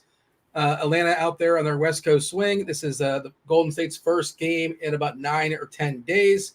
It is also the front half of a back-to-back. Podziemski is in. He is available and good to go for Golden State. Obviously, Chris Paul, Moody, Peyton, those guards are all out for Atlanta. Wesley Matthews is out. Not a big deal. The big deal, of course, is Trae Young. He's in the concussion protocol. He did not fly out there, so he's not available. And DeAndre Hunter is still unavailable. Sadiq Bey lost minutes last time to Gary Bird. He had that game where he was 0-for. He's been rough. He's been pretty rough of late, but there's also not a lot of options on that Atlanta side. Chop, I'll throw this to you. Atlanta, Golden State, 235.5. It's a total. Curry just always, to me, feels like forever overpriced. You can tell yourself a story. You can always tell yourself a story. This could be a Curry spot, sure. I just have a hard time getting to him when you consider all the other players that are basically the same price as him. But I'm not going to totally poo-poo it because of the matchup. And there's a chance maybe he plays a few extra minutes just because he's certainly well rested. They do have to play tomorrow as well. But, yeah, what do you got? Golden State, Atlanta. So I would also say, Dean, you talked about the if-then for the last game real quick. If Trae Jones sits, who gets a bump? I'll give you the chop if-then. If Trae Jones sits, I like to get me some Jeremy Sochan in there. Jeremy Sochan, I think. Sochan. Yeah, Sochan. I want to get some of that in there. But Atlanta, Golden State, I probably have more interest in the Atlanta side because of the injuries and a little bit more value there. DeJounte Murray. Yeah, I think he's I don't want to say must play, but, man, he's really good. It's still a very reasonable price tag, and he's got a lot of things going for him. So I do like that. Bogdanovich is fine. Sadiq Bey, not so much. Okongwu, not so much. He's going to get some ownership too. I can pass on that one. Clint Capella, hopefully they bring him home and trade him to the Rockets, but I don't like him tonight. Gary Bird, that projection's too low, or else I'd be hammering some Gary Bird. But I can't. Like you talked earlier about keeping guys out of your optimals if they don't reach a certain point. And yeah, this is a bit low. I can't put Gary Bird in there, but I want to, but I can't do it. And on the Golden State side, the highest owned guy is what are we saying? Clay and Dario? Neither It's one not of those a guys. lot. Yeah, it's under 10% probably, but neither one of those guys is going to do very much for me. Curry's an okay in the GPP flyer if you want to run it back with Murray, and otherwise, yeah, doesn't feel particularly great on that Golden State side. I like the Atlanta side much better. We saw Gary Bird, Garrison Matthews play almost 24 minutes last game. Bay, only played 30. He's been playing more, but he's been really, really bad. Somebody in chat was saying, I didn't look at the game log and crunch the numbers and all that, but with shooting 28% his last, from 3 in his last 10 games. Yeah, he's just fallen off. And you have to assume he's not that terrible. Otherwise, he wouldn't be in the league. We saw DeJounte Murray is running the show. It's all on him. Played 40 minutes last game there versus Sacramento, where they got, blown out there. The Bogdanovich revenge game didn't go as planned either. By the way, I think there's a chance Draymond starts this game. We're currently projecting Looney to start this game, but they've sort of phased off of Looney. And maybe if Looney starts, it might just one of those ceremonial starts. I could see Draymond starting, and it's an emotional game, of course, for Golden State as well. I like Draymond. I like Draymond a fair bit here as a sneaky tournament play that's just not going to be owned. Let me run the ownership stuff when it comes to Atlanta and Golden State. Yeah, we got Jalen Johnson, the most popular player for Atlanta. Clay at 9%. He's fine. Draymond, we got him at 8. Power forward, center eligibility too, some versatility. I'm definitely going to play at least one Draymond in the hopes that he starts, but he's fine either way. And you probably won't know that because this game is, an hour before, an hour and a half before? Half hour before OKC San Antonio.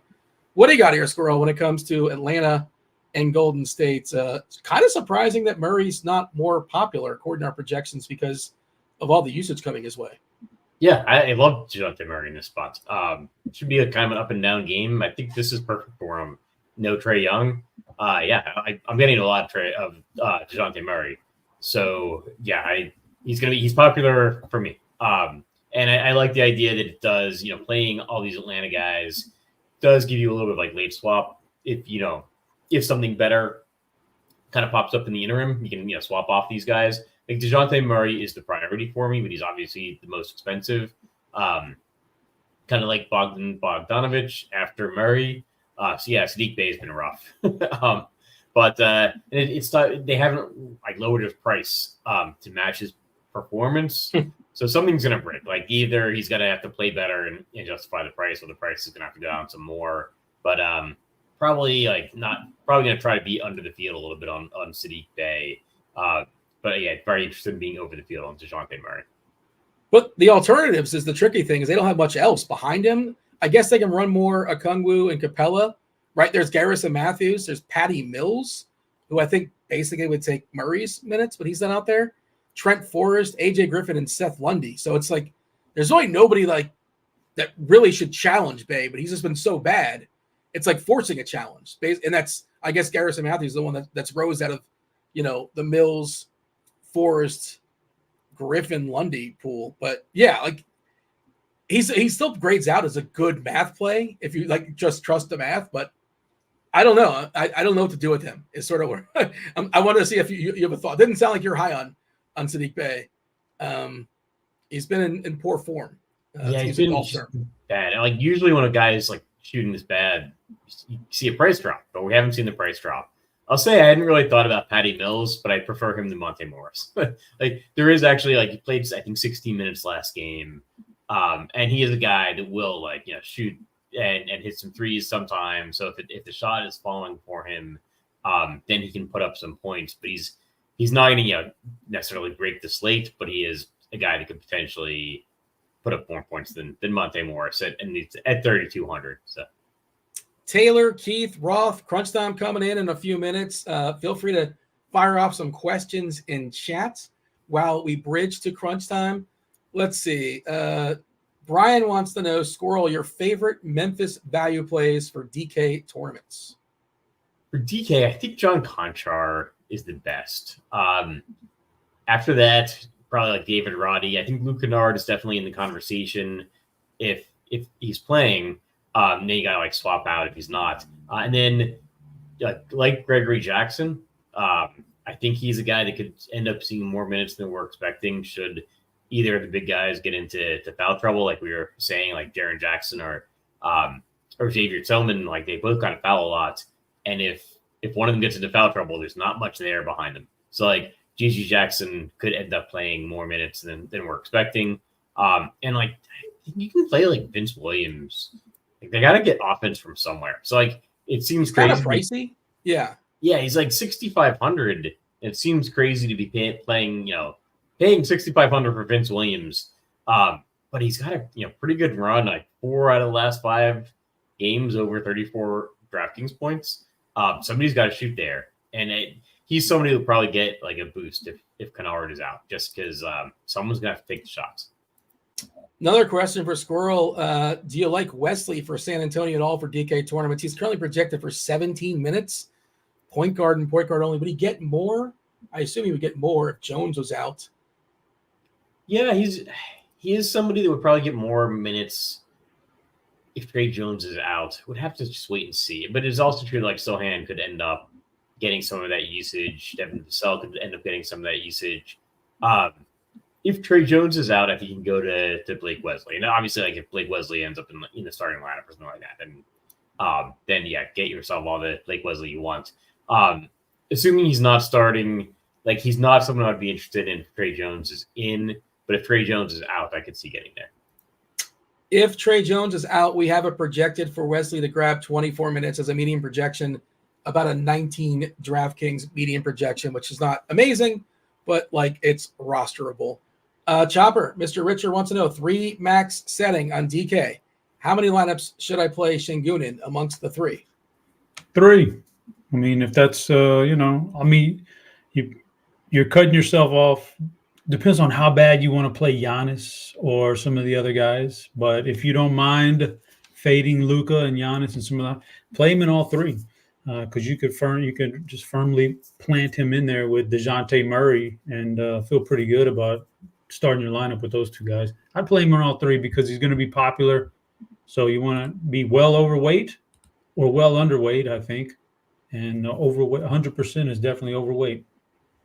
Chop, what is the stand, like a fade stand tonight you're most afraid of taking that's going to burn you? You mean who's the guy I won't have nearly as much of compared to the field? Yeah, it could be a game. It could be a player. Yeah, however you want to answer that. Probably go to just looking at the ownership right now. It's got to be like John Concher, man, Squirrel's boy, Concher. But like I've said, like I get the value thing, but when a guy doesn't reach a 20 on a projection, I'm probably going to be underweight on him compared to the field. And when I look and see he's over a third of the field is going to play him, I'll probably be underweight on that. And that could burn me because he's cheap, but probably like a Contra kind of guy. Somebody was asking the minute projection for Alexander Walker. We get a 32. That is a pretty healthy projection. If he plays 32 minutes versus Washington, you got to feel pretty good about him, not hurting you. Same question for you, Squirrel. Is there a player, a team, a stack, however you want to answer that you're most afraid of, like not having nearly enough in comparison to the field? On DK, probably Atlanta guys. Like I'm probably going to be under our ownership projection on Bogdanovich, and he's a guy who just can start hitting threes and kind of ruin your nights. Other guys will probably be under the field on, probably like Fred VanVleet, and that might be like the scariest fade. I just think it's more of a Shington game. So probably going to be under the field on VanVleet. All right. Got crunch time coming in. Do want to thank y'all for joining us for the first portion. Do want to thank Squirrel and Chop. Want to have them fire off their favorite play, the player that's going to break the slate. Chop, you go first, and then Squirrel, one-up them. I don't want to take his guy, so I'm going to let Squirrel go first. I got different guys for FanDuel and DraftKings. FanDuel, LaMelo Ball, DraftKings, I think Victor Wembanyama. Okay, I like that. And I'm going to say that for DraftKings, DeJounte Murray, I didn't want to take that from him. But for a FanDuel, no ownership, man, I don't think on this. Let's go Jared Allen.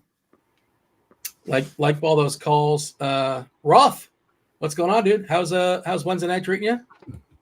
It's good. I got puked on already. So, it's a good start to the night. And it's just only going up from here.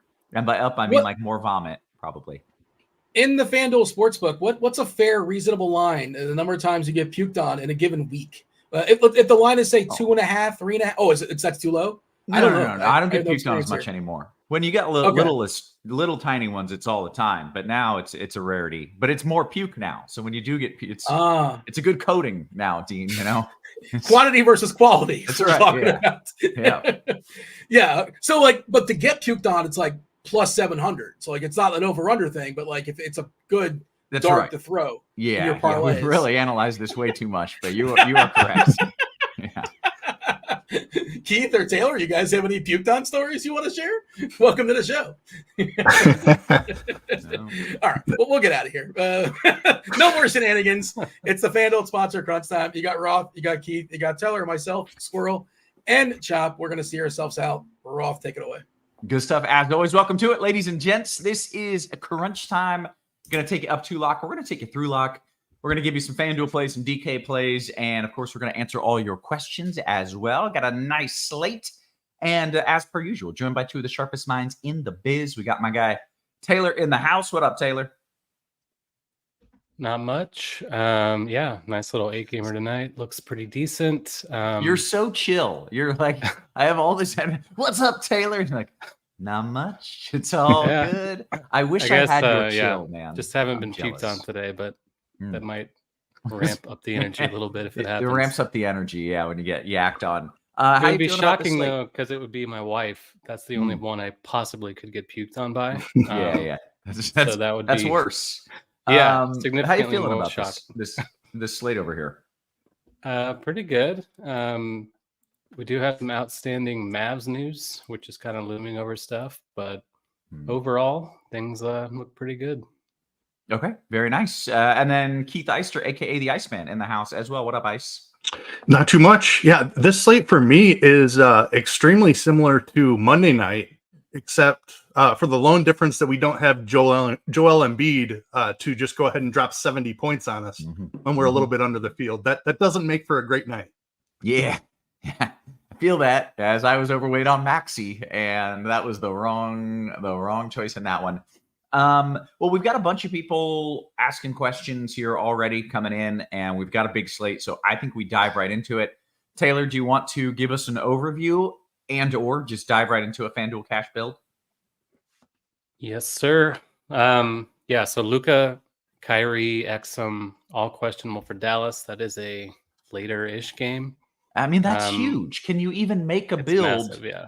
not knowing if Luka and Kyrie are in? Like, what do you do cash-wise, Taylor? As of now, it's really not impacting cash builds too much because we're not really, like when they project in, no one really pops, but we did see that Kyrie did not warm up at his usual time, so perhaps he's trending more doubtful. Nothing official, so we just kind of have to wait and see. Otherwise, like Cade Cunningham is out, Trey Jones questionable, Jabari Smith questionable, some stuff cannot, for example. So we'll see what happens with that. But yeah, so FanDuel cash. Can I ask? I'm sorry, I don't want to stall things here, but essentially, do you need to save spaces? Because if Luka and Kyrie are out, there's going to be just a shitload of value and plays that I assume you will need or at least want to have in your build. So are you figuring out some way so that you can take advantage of that if the news breaks the way you want it to? Yeah, so it's unfortunate because the two games at 7 Eastern are pretty good. From a fantasy perspective, Charlotte, Detroit, Minnesota, Washington. So there is value in those games. You can build with those games in. I think that's totally fine. Personally, I do not think Luka's going to sit, but just a guess on that one. Kyrie feels much more up in the air to me. But yeah, I do think it's viable either way. If you want to build and wait for news, that's completely fine. Okay. But for if what you it's don't, worth, Kyrie did say that he would not miss time. Him not being at shoot around or whatever is obviously that doesn't jive with what he said.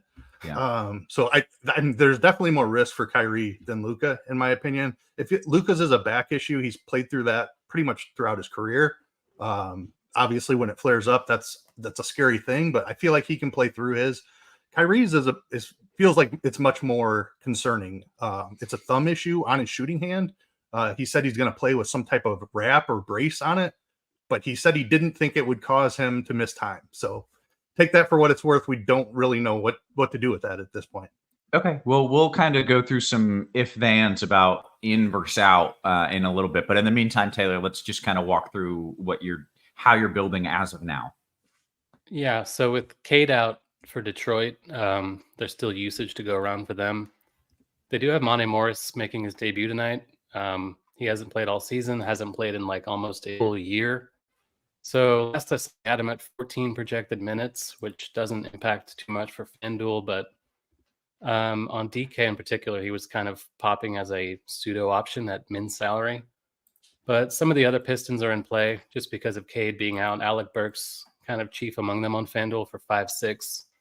Gets good usage off the bench. He's projected to be really popular, which is pretty scary considering he's Alec Burks and he's probably coming off the bench. But value on FanDuel is a little hard to come by. Charlotte's a great matchup. This game in general, like neither team plays defense, so should be a decent spot to target even at 7 Eastern. For Charlotte, they did trade Terry Rozier the other day to Miami. That opens up usage and minutes in the backcourt. LaMelo looks like a great spend on this slate against Pistons on the other side of that game. Cody Martin is in. He's going to start. He should pick up a lot of those Rozier minutes, we would think. So he's a decent value. Certainly cash viable on both sites. Nick Smith is another one. He doesn't have the best projection off the bench, but he is a lottery pick. Them trading Rozier kind of indicates that he should be in line for more minutes, we would think. So I think he's a decent cheap guy to kind of mix into cash builds.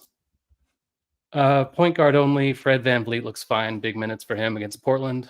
Let's see. Shooting guard, I think Nickeil Alexander-Walker looks fine for 4.9. Shooting guard, small forward, Conley's out for the T-Wolves again tonight. Great spot against the Wizards. Should start at point guard. Anthony Edwards is a good source of usage, of course, for Minnesota in that game as well. Sorry, I'm kind of freezing here. Can you sort of Keith for a second, real quick? Yeah. Ice, do you want to kind of walk through things? Maybe kind of pick it up there at shooting guard? Yeah, so I was digging into the Luka stuff a little bit, so I don't know exactly where we left off. We were talking about shooting guards, just what names were mentioned there. I mean, you can ask Taylor. Yeah, all right, we'll just start at shooting guard then. All right, Taylor's back. We're good. Yeah. All right. Nick Smith was mentioned, and I was looking at Nick Smith's game log. Like, do I want to play this scrub? So that's where I was, at least. Well, Terry Rozier is gone, so he should be much different than his game log from this point forward. All right. Another one. Taylor, you want to keep going? Yeah. Jalen Green is in. We just got, I think he was dealing with an illness. He's a decent value, 6'3" on FanDuel. You can play him at either guard spot. I think he's also cash viable. I mentioned Anthony Edwards, good usage, assuming he's actually going to shoot tonight, which he was not the other night with Karl Towns going off. Nick Smith, Luke Kennard, kind of these mid-range guys. Luke Kennard is questionable. So if he's out, they are pretty much out of guards. Maybe someone like Jacob Gilyard becomes cash viable as a super cheapie. Especially if he starts, I think he's playable. Miles Bridges is kind of a core play on the other side of the Charlotte game. 8K flat on FanDuel, small forward only, big minutes for him. Obviously, missing Rozier opens up usage for him as well. David Roddy, Kyle Anderson, Jaden McDaniels, kind of some cheap forwards you can consider if you're looking to go save salary at that position. John Konchar's fine. Not a good usage guy. He gets almost none, but again, Memphis is like super thin on backcourt options. I think he's cash viable. Shifting to power forward, Jabari Smith, still questionable, I think. Dealing with an ankle. He got the midday downgrade, which is not ideal, but minutes should be there for him. Portland on a back-to-back is a great spot for bigs, especially. Jared Allen, decent power forward center option as a spend for Cleveland. Playing a huge role with Evan Mobley still out. Ditto for Jaren Jackson. Not ideal against Miami, but tons of usage for him with the Grizzlies, missing tons of their regular starters. And at center, you're probably looking at Şengün here for 9-4. Much better value on DK, but it's such a great spot for him, even in a game with blowout risk. I think that's where you spend up at center. Okay. Very good. Ice, let's bring you in and walk through some tournament thoughts. What do you got? What's your plan? And if you could address the Luka Kyrie thing even more and how you're playing that.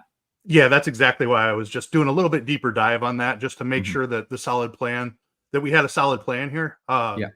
The part of the problem is Luka and Kyrie have both missed time recently. So a lot of the guys have been price adjusted already. We have good value in Memphis. They're extremely shorthanded. Charlotte is without Terry Rozier now after the trade. Minnesota is without Mike Conley. So there is really solid value already. Solid is a relative term. Obviously, we talked about how uncomfortable the Minnesota-Memphis stuff was on Monday night. That's why this slate is very similar to Monday night for me. But that value is grading out already as good or better if Kyrie sits. Luka sitting would be a little bit bigger deal, and it matters more on FanDuel. Another important point that we didn't get out there is there are 2 fewer games on FanDuel. So Luka is in the last game of the night. So if you don't get that news until 8 Eastern, you have much more limited options as for swapping. DraftKings is a little bit you have plenty of options. You have OKC in a really good matchup against San Antonio, and you have Atlanta Golden State, which should be a very up-tempo game. So you can build with a little bit more backloaded on DraftKings, I would say. And save yourself some more options if one of Luka or Kyrie gets ruled out. On FanDuel, like honestly, Luka is the one that matters. If Kyrie is out, I don't think I'm really adjusting anything. The only person that would pop as a positive value on FanDuel is Luka, even at his price tag. Like Exum is the next closest, and he's right near neutral. Hardaway is priced up. Like I said, he would still be a negative value even with Kyrie out. And did I hear Exum is out though, correct? Or did we I? just get Maybe he that? was He's questionable. He's I'm sorry. questionable. Okay. He is expected back tonight, I believe, which is another thing kind of playing a role in this. It doesn't matter as much as we think it should. Okay. That makes sense. All right. Well, then let's just go through a FanDuel build here and what you're planning on. Okay, so I definitely think the Charlotte stuff is interesting, but the John Conchar news, or not John Conchar, Luke Kennard news is actually a huge deal for me on this slate because he's been doing a little bit of everything for them with all of their guards out. Like Kennard has had the ball in his hands a ton. So if he were to miss this game, first of all, Memphis would only have 9 bodies available, I think. So we are talking about huge minutes here and potentially an extremely tight rotation. So like John Conchar, I know is not generally a comfortable click, but if Kennard gets ruled out, he's gonna have to do a ton, and he could play like mid-30s minutes. Jacob Gilliard is a guy who probably jumps into the starting lineup and would have the ball in his hands a ton. Both of those guys are under 5K. I think that the Kennard news matters a ton. So if you don't feel comfortable with Nick Smith, I think that you can go underweight on him to begin the night. And you can go overweight on a guy like Kennard. If Kennard gets ruled out, then it's pretty easy pivots down to John Conchar has the same small forward eligibility that Kennard does, and he's cheaper. And Jacob Gilliard has point guard eligibility, but he's only 4,200. So some great options there to kind of get away from Nick Smith if you don't feel comfortable with that. It is a great matchup for Nick Smith. We don't know what the roles are going to look like, though, without Rozier necessarily. LaMelo is one of my favorite spend-ups on the slate. For sure, Miles Bridges is a little bit underpriced for his role now. Nick Richards is expected back, but I think going underweight on Charlotte and hoping that this Memphis news and potentially even getting some Dallas news by the time they tip off at 7:30 is a relevant strategy. Out. Kennard is out. That's going to change the cash conversation a little bit. Even like Taylor was mentioning, plenty of Memphis guys. Conchar, Jaren Jackson's in a great spot now. Like we're talking about 9 bodies here. Like they're all playing some minutes at least. Mm-hmm. Even a guy like Scottie Pippen is going to see the floor. I don't think he's DFS relevant, but Jacob Gilliard potentially jumps into the starting lineup here. He becomes one of the top values on the slate. I prefer him to Nick Smith now at this point. Smith is a little bit cheaper, but I feel much more confident in Gilliard's role, assuming that he starts. And then Conchar, like I said, should have the ball in his hands a ton as well. Vince Williams probably plays close to 40 minutes in this spot, I would think, unless it gets way out of hand really early.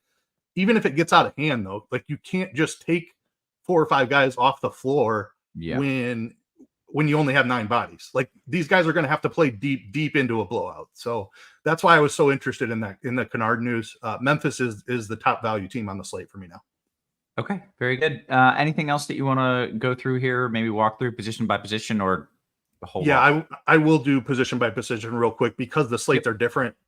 So just a quick run through here. I know we're a little bit behind after covering some of that stuff in depth. Good. Yep. So let's see here. Let me flip over. All right, at point guard, Van Vliet has a really nice price. Awesome matchup against Portland. I'm not really trying to get over the field. He's catching quite a bit of ownership. I would much rather spend up for LaMelo here at point guard. He is one of my favorite plays on the slate. No Rozier. He should have all the usage he can handle. And the minutes have been better as well. 35 minutes in the last one. We have him projected for 35 again. Charlotte is another shorthanded team, and the matchup against Detroit is fantastic. Alexander Walker, it should be out there for a ton of minutes. We just saw this situation without Conley on Monday night. He did get there. It's another fantastic matchup for him here against Washington. Price not fully adjusted for his big time role, stepping up for Mike Conley. Let's see. Brogdon is really interesting. He's been playing a ton of minutes, 7,500. Like he's kind of in no man's land. Also, Jaden Ivey at that same price point. Like neither one of those guys is catching any ownership, and they both have massive ceilings. We loved Ivey on Monday, and he didn't quite perform for us, but he's shown an awesome ceiling without Cade Cunningham. I'm going right back to him at much better ownership here, and still an awesome matchup for him against Charlotte. Vince Williams is a guy who's going to play a ton of minutes. I think he has a massive ceiling here. this matchup against Miami is gross, but Memphis is so shorthanded. You definitely have to have interest. Luka's really difficult to get to on FanDuel here. I'll probably save my Luka exposure for DraftKings. Moving on to a couple of forwards here. Anthony Edwards has an awesome matchup. I think this is a great spot for him. Talked about Bridges being a little bit underpriced. Both of those guys catching a ton of ownership. I probably come in slightly underweight on them. I'll be overweight on a guy like Vince Williams. I think the Minnesota value is another thing that we're targeting today. Talked about Alexander Walker already, but guys like Jaden McDaniels and Kyle Anderson certainly should have very secure minutes. The matchup against Washington is outstanding as well. Memphis ownership is presumably coming up now that Kennard has been ruled out, but David Roddy at just 4,500 here on FanDuel looks really good. We like all these guys are going to have to play minutes, so definitely want some exposure there. Brandon Miller is one of my favorite tournament plays on the entire slate. Talked about LaMelo being in a great spot. Miles Bridges is underpriced. What if Brandon Miller is the guy that picks up the Terry Rozier usage? The matchup against Detroit, again, phenomenal. So Brandon Miller, like 6,700 doesn't feel like a comfortable price, but he has a new role now. So I think like we know he's going to be out there for 30 plus minutes. If he's the one that picks up the Rozier usage instead of a guy like Miles Bridges, I think he's an awesome tournament pivot.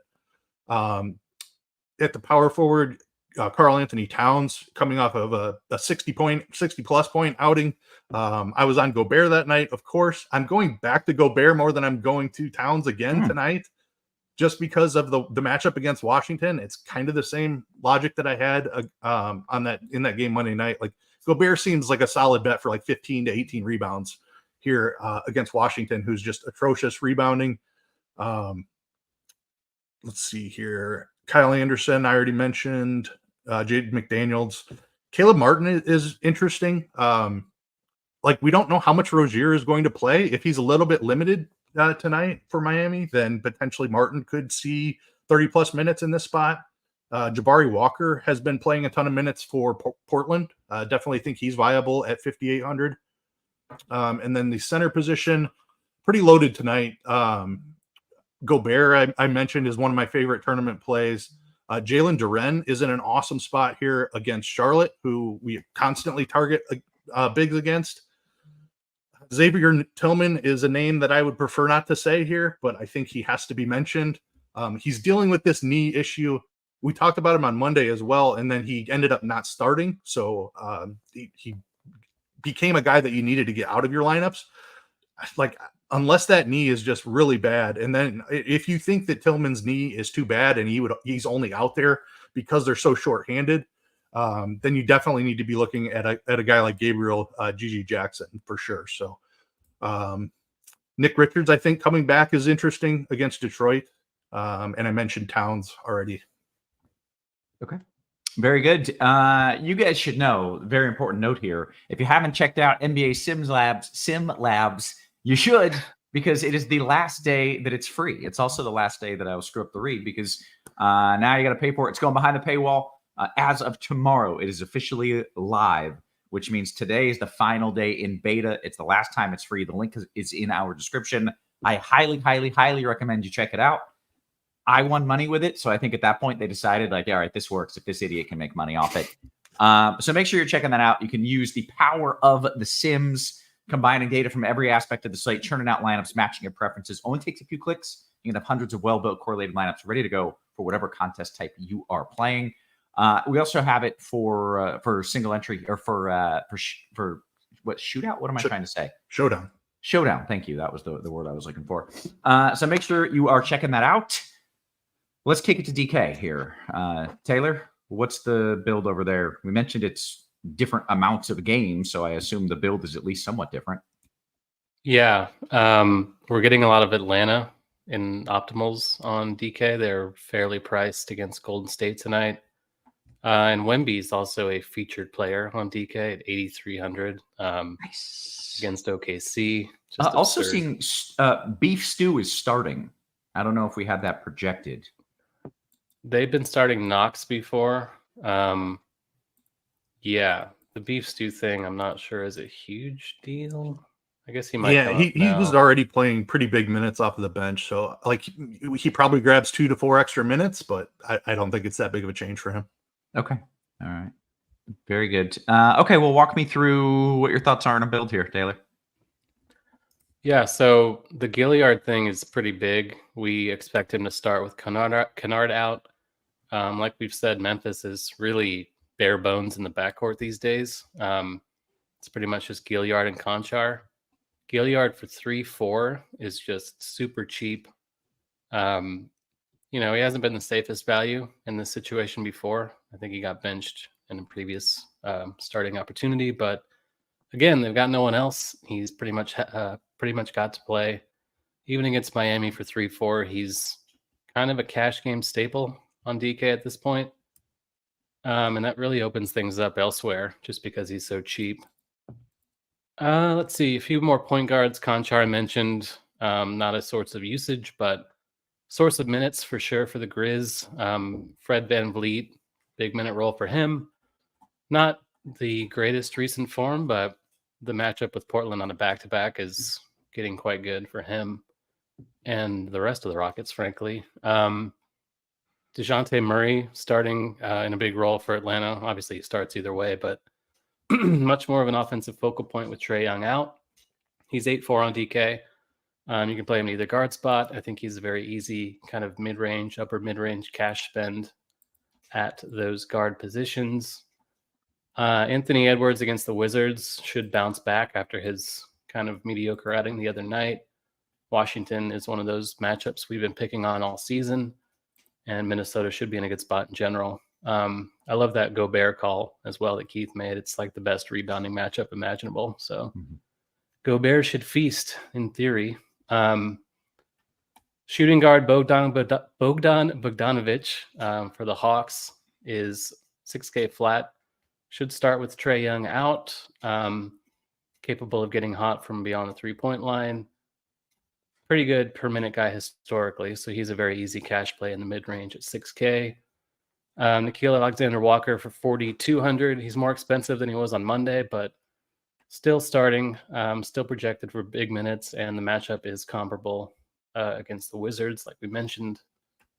Jalen Green, fine here. Anthony Edwards again. DeJounte Murray again, shooting guard. I think that kind of wraps it up. I guess Alec Burks maybe, but not quite as necessary anymore.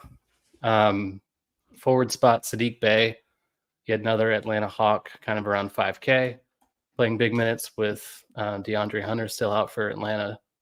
Matchup against Golden State's pretty good so far this season. That game has a high total and a tight spread. Kyle Anderson, maybe a bit of a boost with Mike Conley out for the Wolves. Jalen Williams, another DK special. San Antonio is an elite matchup for the Thunder tonight. J-Dub is only 7K flat on DK. He's been in good form lately as well. Let's see. Small forward, that kind of is it. I guess Bojan Bogdanovic for the Pistons. He's under 6K. You can do that. David Roddy, like we were saying. Vince Williams. A couple of more Grizzlies that will have to play no matter what. Power forward, Miles Bridges and Wemby, kind of borderline core plays. I think Wemby is a core play in cash for 8,300. Minutes have been coming up. Could go up further tonight against OKC at home. Jabari Smith, not a bad mid-range play if he plays for the Rockets.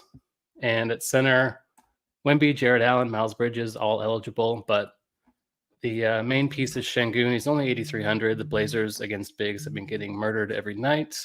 Very high floor with him, high ceiling. Some blowout risk, but Rockets should be on the right side of that if it does get out of hand. So Şengün is another core play in cash tonight. Okay. Very good. Ice, you want to walk me through your DK build? Yeah, let's do it. So just covering the like Luka thing, Kyrie thing again, kind of similar story a little bit. Like Hardaway and Exum would be decent values over here on DK without Luka. Everybody else still projects as a negative value. If Kyrie sits and Luka is in, only Exum projects as a positive value. So you do have more options. I still don't think it's a big part of my strategy as far as building for like that very late news. the Memphis thing makes just even further cements that. Like, I wish we would have got that Memphis news like at 7:01 instead of a couple of minutes ago, but still late enough here. I don't think people are going to completely rebuild. I mean, certainly the good players will, but the entire field, like the Minnesota thing came out much earlier. We've known about the Rozier trade for a day now. So the Charlotte and Minnesota value has been known, where the Memphis value has been known, but it's been kind of ugly value. Now with Kennard out, I think it's super strong value. So even though their ownership numbers are going to be higher than they were before the Kennard stuff, I still think you go overweight on Memphis, just because the floor on these guys are absolutely incredible, just because they're going to have to play so many minutes. Yeah. Okay. All right. Position by position stuff here. SGA is in a fantastic spot against the Spurs. He's expensive, but there's plenty of value now to get to him. So definitely think you get a little bit over the field on that. DeJounte Murray, kind of the same deal without Trae Young, is a fantastic play who's a little bit underpriced for his role. A little bit off the board, I think Donovan Mitchell is a great play tonight. Just slightly under 10K, but that ownership under 10% looks outstanding. Love the matchup for him against Milwaukee. We've touched on Milwaukee's troubles guarding the perimeter multiple times this season. So I think he's a strong play. LaMelo Ball right there. He's priced up a little higher here on DraftKings relative to the salary cap. So just we're seeing less than 10% ownership on him. I think his ceiling is absolutely incredible with Rozier gone now. And the matchup is incredible as well against Detroit. Let's see, Brogdon, a guy who, if he's going to continue to play mid-30s minutes, I think definitely you need to take a look at his ceiling. Ivy, another guy I mentioned on FanDuel, I think has a great ceiling without Cade Cunningham. Conchar, as from a value standpoint, one of the top values on the slate for me. Playing him regardless of ownership. Moving on to some shooting guards here. I think the only guy I didn't mention is Bogdanovich, Hawks Bogdanovich. Probably end up a little bit underweight on that ownership. Murray seems to be the guy that really benefits when Trae Young is off the floor. Bogdanovich will definitely get more minutes, but he's already a high usage guy off the bench. And then when he steps into that starting lineup, like his usage doesn't really go up, even though Trae Young is out. So just give me underweight a little bit on Hawks Bogdanovich. Alexander Walker, super strong value guy who's going to be out there for 30 plus minutes. Hard for him to fail in this spot at just 4,200. Let's see here. Brandon Miller, a guy I mentioned on FanDuel, an even stronger play here on DraftKings. He's a little bit cheaper. 6,100 with shooting guard, small forward eligibility. Absolutely love him as a tournament play. Bradley Beal, I think, is interesting as a cheaper option to get exposure to Phoenix.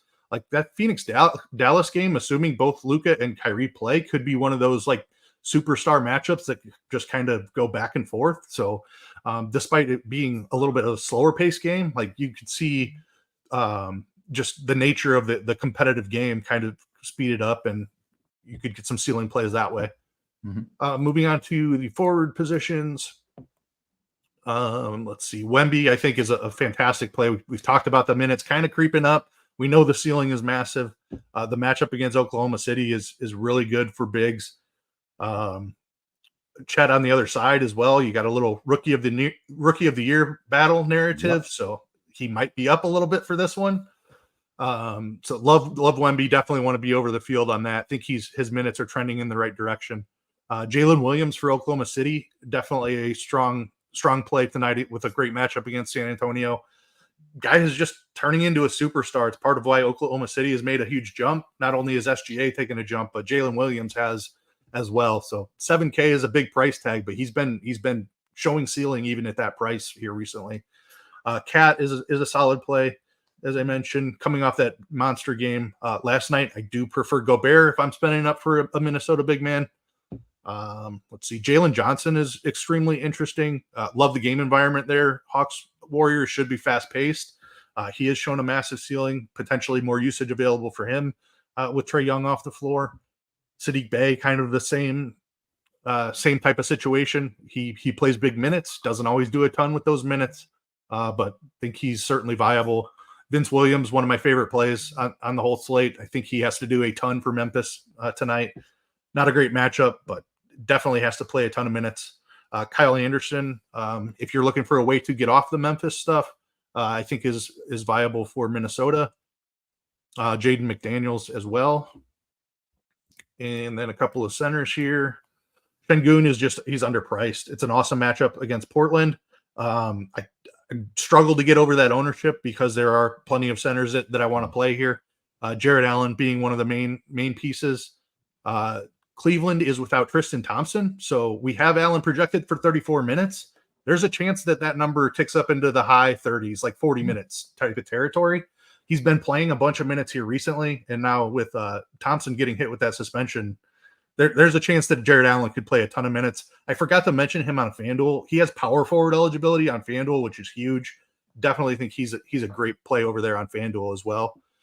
Bam is in an awesome spot. We have no idea what this Miami team is going to look like with Rozier, but there's a potential that Rozier might be able to help Bam more than a guy like Hero or Butler or Kyle Lowry, who's been handling the ball a ton. Like Rozier is a better playmaker, certainly than Kyle Lowry. So potentially, like you think Rozier coming in and soaking up some usage could hurt, but I feel like he hurts guys like Hero and Butler a lot more than he hurts Bam. So I definitely want some exposure to Bam. Obviously, there's blowout risk with as shorthanded as Memphis is, but there's certainly potential for a ceiling here if Memphis can keep it close. Love Gobert and Towns, the bigs for Minnesota. Awesome matchup against Washington, as good as it gets. Duren is a phenomenal play against Charlotte, a guy who should be out there for 30 minutes. And then Chet on the other side of Wemby, like he should be up for this game as well. And then Xavier Tillman, an uncomfortable click, but as long as he's starting, I think that you have to have some exposure to Tillman. Okay, very good breakdown, guys. I've got like 10 lineups, and I love all of them here. So I'm pretty pumped about this slate. We did get a question here from King. He says, hey, are you guys separating FanDuel and DK main slates because they're different? Yes, we always do. If you tune in a little late, we always start with FanDuel because this show is sponsored by FanDuel. And then we go into DK, and then we take your questions, which is what we are going to do right about now. First, though, this show presented by FanDuel. Bet $5, get $150 in bonus bets for new users in Arizona, Colorado, Illinois, Indiana, Iowa, Kansas, Louisiana, Maryland, Massachusetts, Michigan, New Jersey, New York, Ohio, Pennsylvania, Tennessee, Virginia, West Virginia, and Wyoming. If you are in the great state of Vermont, you now have access to FanDuel Sportsbook as well. Special offer for you. Bet $5, get 200 bonus bets on any market. Terms and conditions apply. Must be 21 and up. Gambling problem? Call 1-800-GAMBLER. Got a bunch of good questions coming in here. Just real quick, looks like we have some Dallas news. I meant to bring that up. So Luka is in. Luka, Exum, Seth are available. Kyrie is a true game time decision.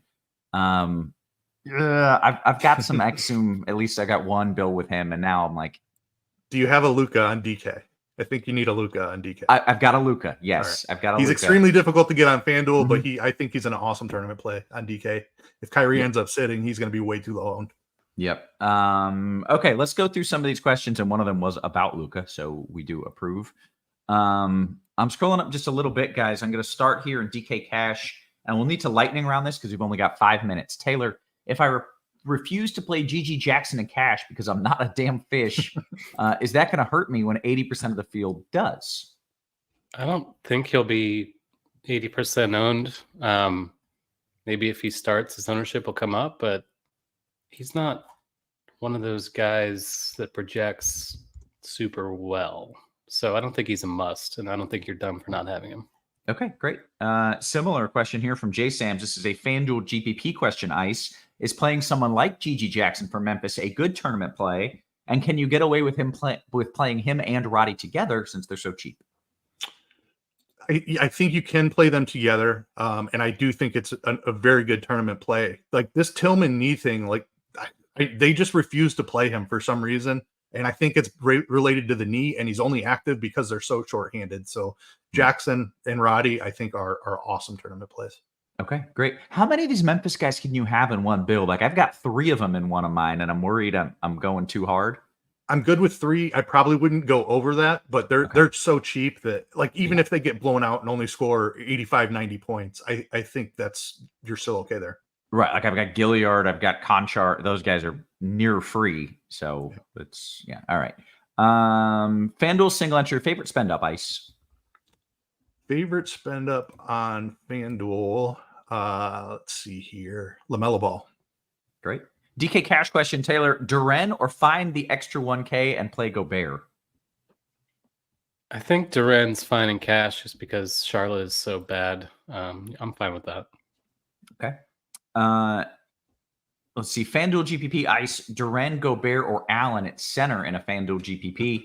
You mentioned Allen does have forward viability there. Yeah, love all three of them. If you can play two of them by shifting Allen to forward, I would definitely do that. I'm going back to Gobert tonight. Maybe it'll burn me again, but I love the matchup for Gobert. Yeah, I like it too. DK GPP, Reed or Bay, Ice? Reed or Bay? Reed. Nas Reed, is that? I assume. Yeah, I kind of like that. Could get like burned everybody Monday night, was kind of chalky Monday. Doesn't look like anybody's going back to him tonight. So give me Nas if that is Nas. Okay. DK Cash question here. Bridges and Detroit's Bogdanovich or Van Vliet and Jabari Smith? Slight lean the first one, but both are fine. Okay. FanDuel single entry Ice. Can you get to Luka in FanDuel? Is it worth getting to him on FanDuel? It's much more difficult, but you certainly can. I mean, there's value all over the place. You need him to put up 70 FanDuel points probably. Okay. Okoro or Naw, last piece in a FanDuel GPP? Naw by a long shot. FanDuel Cash, McDaniels or Cody Martin, Taylor? I think Cody Martin might be a little safer. Jay Sam says FanDuel single entry Ice. Is it negatively correlating to have Jabari and Şengün on a lineup together? It is. Okay. Now that Drummond has had that's Draymond, I assume, has had a few extra days to get his conditioning, do you think he gets close to 30 minutes? Yeah, I kind of feel like he does get a minutes bump. Okay. Arsene says Ivy or Beal, Ice. Ivy or Beal if you're playing one of them. I like them both. Give me Ivy. Flying Armbar says, any interest in Cam Whitmore? Taylor, I'll give this to you. It is a GPP question, I assume. Any Cam, thinking maybe some Portland guys sit on the back-to-back? Whitmore, maybe if Jabari Smith is out, maybe he could start. But with Green and them in, I'm not super into that tonight. Okay. Jeremy says, should you leave a spot open for THJ in case Kyrie is out, Ice? I mean, he's a strong play if Kyrie is out. I don't think that he is necessarily like a priority type play. We have better value already. Yeah. Okay. Large field DK tournament, Ice. Can I play 3 Cavs, one of them being Donovan Mitchell? 3 Cavs. Did he give a site? DK. Just checking salaries here. I assume it's Mitchell and Allen, and then Okoro maybe. Like, as long as one of them is a cheap guy, like I prefer 2, honestly. Okay. All right. Any thoughts on Sasser? I've had a couple people ask about Sasser, Ice. It's just so hard to nail down what the Detroit rotation is going to be. I think there's better value today, but it's a good matchup. Could get blowout run. I don't hate it. I'm not doing it on the slate. Okay. Dylan Brooks. Either of you got any Dylan Brooks interest? He looked better when those Rockets were kind of up in the air, but now it's only Smith, so not super into that. Okay. We're less than a minute until lock. In fact, seconds likely away from lock. Make sure you got those lineups in. Jimmy James needs a forward for 3,400 or less. Ice. We're dumpster diving here. Is there anybody that cheap at forward? I don't know if there is. 3,400. No.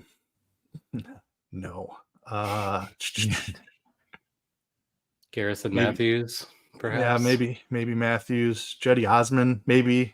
Hope he gets a couple extra minutes in a blowout. Okay, we don't love it. There's a lot of good plays out there tonight, and there ain't none around there. So you may want to rebuild a little bit. Guys, we have hit the lock. Let's see if we got any questions coming in post lock. Pre-lock. Nope, we did not. Hey, make sure you hit us with the little thumbs up on your way out. This was a fantastic show. I built so many lineups just listening to these guys kind of walk through the slate. So hit us with that thumbs up. Hit us with that subscribe as well. We do this literally every single day, giving you free content, and all we ask for is that thumbs up. We are going to bounce on out of here. I'm going to see if my girls are still puking. So for Ice, for Taylor, for our wonderful production crew, always working hard behind the scenes, Guys, we appreciate you. We love it. And we will catch you tomorrow. You have been crunched.